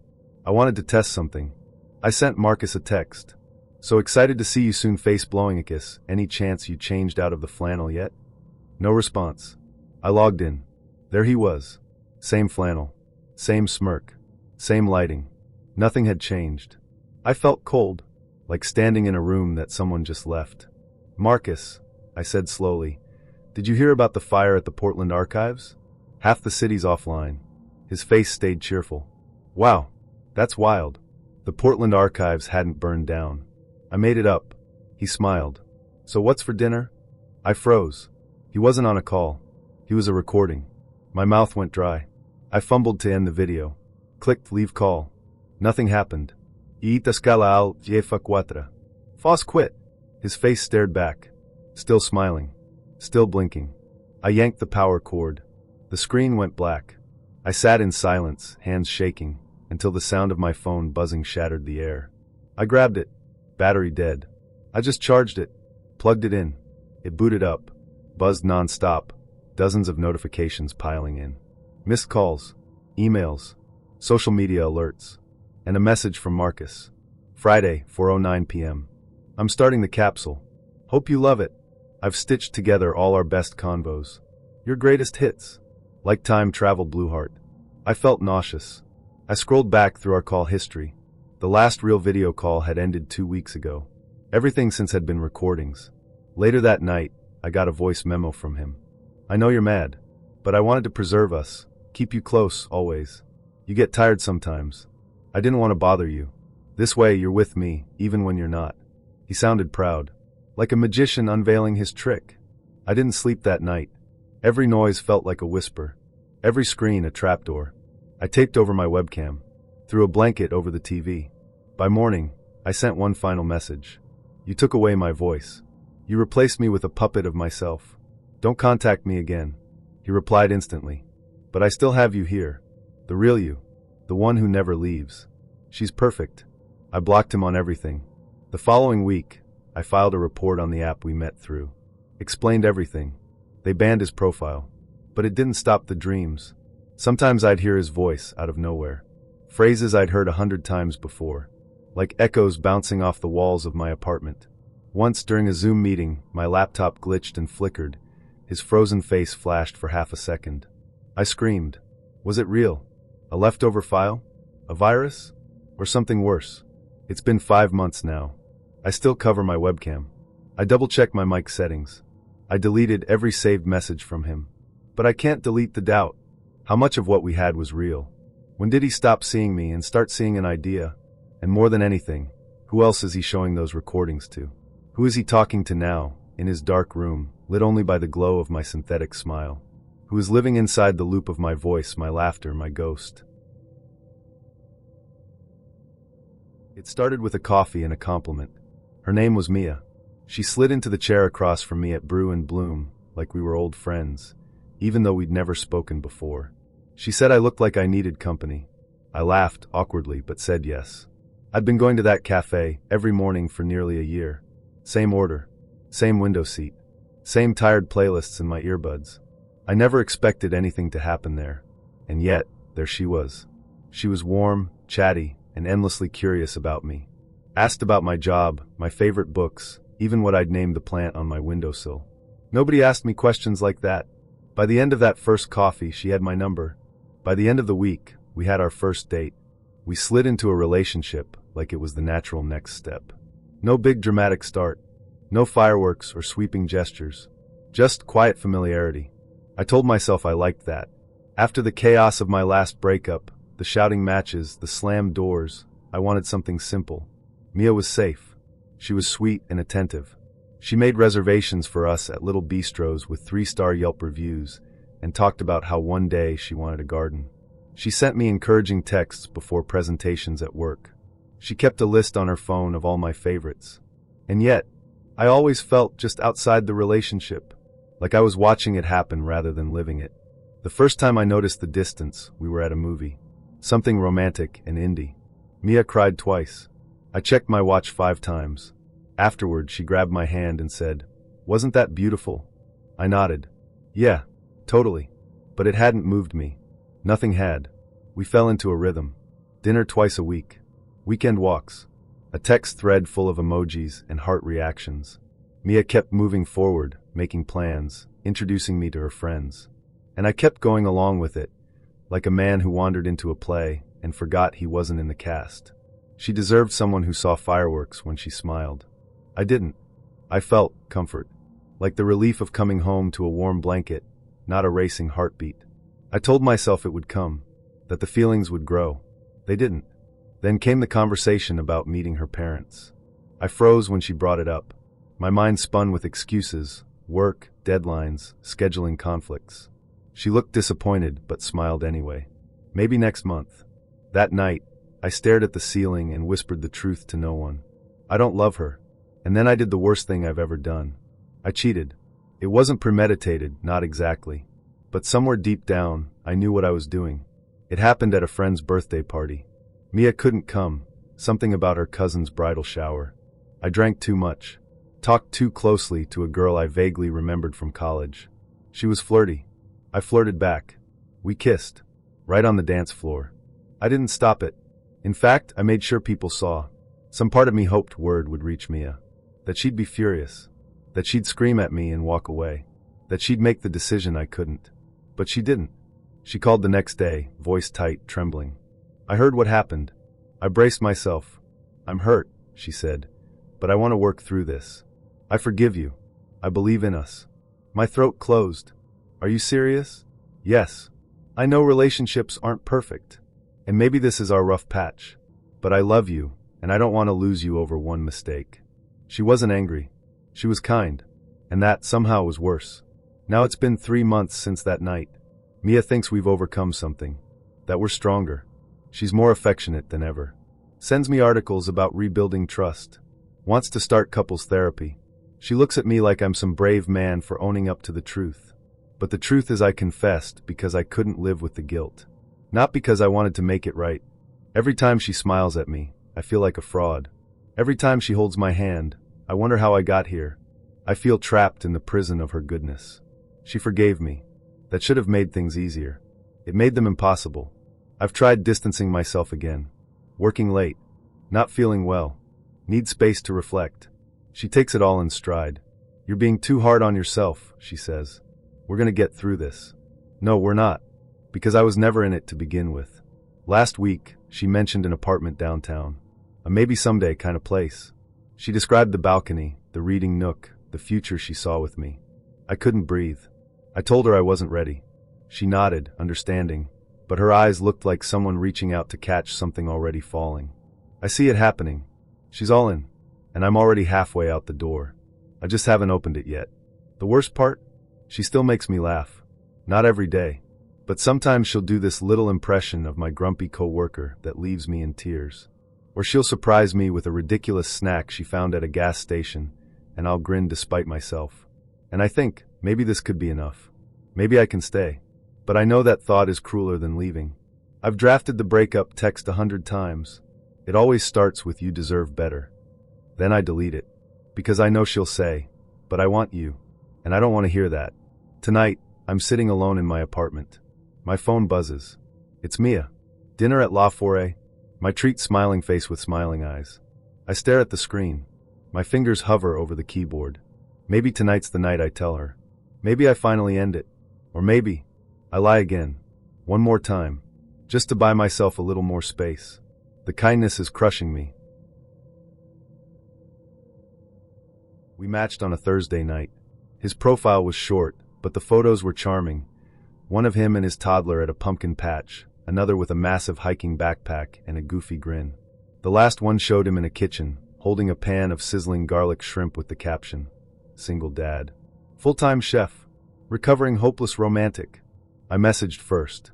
Said his food looked better than the cardboard I'd had for dinner. He replied instantly, "Only the best for the people I care about." It felt cheesy, but in that late night, hopeful kind of way, I smiled. We messaged all weekend. Quick, funny, warm. Tom was attentive. He asked questions, remembered details, laughed at my sarcasm, and sent dog gifs that made me giggle under my breath in the grocery store checkout line. By Monday, he suggested a date. "I know we just started chatting," he said, "but I'd love to meet you in person. I think we'd vibe even better face to face." I hesitated. I've always been cautious about first meetings, and dating, for me, has a few added layers. There's the chronic illness, fibromyalgia, which flares unexpectedly, drains my energy, and leaves me needing days to recover from what most people call normal. There's also my dog, Fergus, a skittish rescue with a bark louder than most home alarms. He doesn't do well with kids, or sudden noises, or sometimes new people. "I'd love to meet," I replied, "but could we do something public? Like a park or a coffee shop?" He responded a few hours later. "Totally. Though full disclosure, I usually have my son with me. I don't get a lot of help with childcare. Would it be okay if he comes along?" A part of me softened. Of course, a single dad was juggling a lot. That's not easy. But another part of me clenched. Fergus plus a toddler equals disaster. So I said no. I explained about my dog. And my health. That I needed space, that first dates were already overwhelming, and I couldn't manage unpredictability stacked on unpredictability. "I just want to be upfront," I wrote, so nobody's blindsided. His reply came quickly. "Wow, that's a lot. But hey, I admire the honesty." I thought that was the end of it. Boundaries laid. Understanding reached. I was wrong. Over the next few days, Tom kept pushing. He didn't mention his son directly, but he'd casually say things like, "Would be so much easier if you just came to my place." Or, "I swear my couch is cozier than any cafe." When I told him the drive was too far for my energy levels, he replied, "Maybe a little discomfort is worth it to see each other, no?" It was always coated in charm. Lightness. Never direct pressure, just a gentle prod. Again. And again. When I reminded him about my flare-ups, he said, "But how will I ever really get to know you if we don't push past the hard stuff?" He wasn't hearing me. Not really. He was listening just enough to find holes in my boundaries. The tipping point came one night when he asked me to leave Fergus alone overnight, so I could sleep at his house. "We'd have more time together," he said, "and no barking interruptions." I stared at the message for 5 straight minutes. Fergus is more than a pet. He's my emotional support, especially during pain spikes when even getting out of bed feels like climbing Everest. He sleeps at the foot of my bed. He senses my tension before I do. He's the reason I've gotten through lonely nights and heavy mornings. I told Tom no. Again. And this time, I tried explaining everything. I poured my heart out. "My dog is family," I wrote. "He's not just a quirk of my lifestyle. He's my anchor. And my illness isn't a mindset issue. It's real, and it's hard. I need you to understand that." He replied with a single sentence. "I've never met someone who puts a dog above a human connection." That sentence rattled around my brain for days. Not because it was true, but because for a second, it made me question myself. Was I being unreasonable? Unfair? I sat with that discomfort, let it wash over me, then pushed back against it. No, I wasn't wrong. I was just finally standing up for my limits, for what made me feel safe. Still, he kept messaging. Softer now. Back to charm. Jokes. Little compliments. Requests to meet for just a quick coffee. But every message made my stomach tighten. That wasn't attraction anymore. It was dread. So I waited until a quiet Tuesday afternoon, sat on the couch with Fergus curled next to me, and typed the message I should have sent a week earlier. Hey Tom, I've given this a lot of thought. I don't think we're a good match. I hope you understand, and I wish you the best. I hit send before I could overthink it. He didn't reply.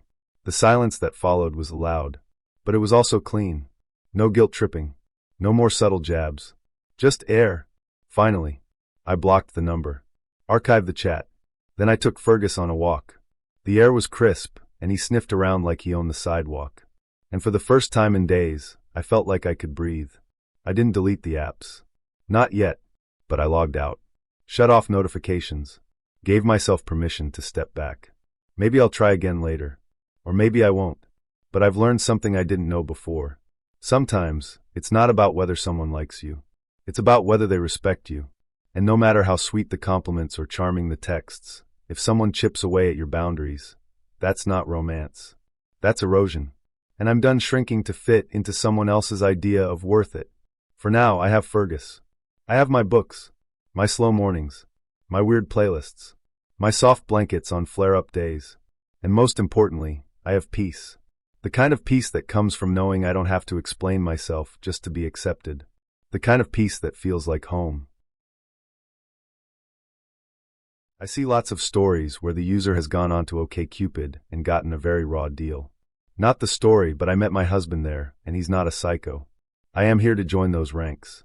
First off, I didn't join the site myself. My friends decided that after I broke up with my fiancée, I needed a social life. Apparently staying home reading on Friday nights wasn't good for them. They signed me up, gave me the most embarrassing name that I'll get to later, and did kind of a here you go enjoy wasn't my idea bye thing. I was pissed for a while, but then decided to check it out. I started talking to a seemingly normal guy, and pretty soon we were chatting regularly enough for me to be comfortable enough with him to accept a date. He scheduled it, picked me up from my student hall, and away we went. The night started off good. He made me laugh, told a few jokes, and ordered for me. I'm okay with that, if we're dating and have been for long enough that you know what I like, and what I'm allergic to. This guy ordered the most expensive things, yes things, on the menu for us. Then when it came and I found almonds in one of the dishes, I quietly asked the server if he could take it back, as I am allergic to almonds. Senor Douchebag heard and started wailing on the server, calling him names, i.e. stupid, idiotic, incompetent, etc. I told SDB it wasn't that big of a deal, we just met. How was he supposed to know I was allergic? Wrong move. Apparently he took that as a personal attack on him, and started wailing on me, but pulled out the arsenal of female names he had. Cunt, bitch, skank, and I shit you not, he actually called me a dirty pirate hooker. Yeah, I watched that movie. After a few minutes, he calmed down and started acting like everything was okay, while me and the server look at each other like, what? I decided to let it go as a one-time thing, and continued our meal. He gave the server the stink eye every time he came to the table, and eventually started talking about himself, his cars, job, money, parents' society status, money, country club membership. Did I mention he talked about his money? Hear me when I say, I asked about his family, just his family.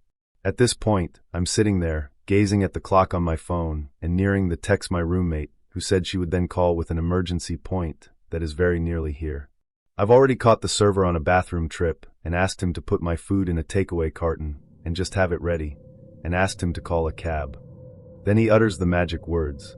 SDB dash, so are we gonna fuck or what? Me dash, I'm gonna say no. Before he could recover from anyone daring to deny him his God-given right to fuck, I stand up, get my things, take the carton from the server, and slip him a 20, and get into the waiting cab.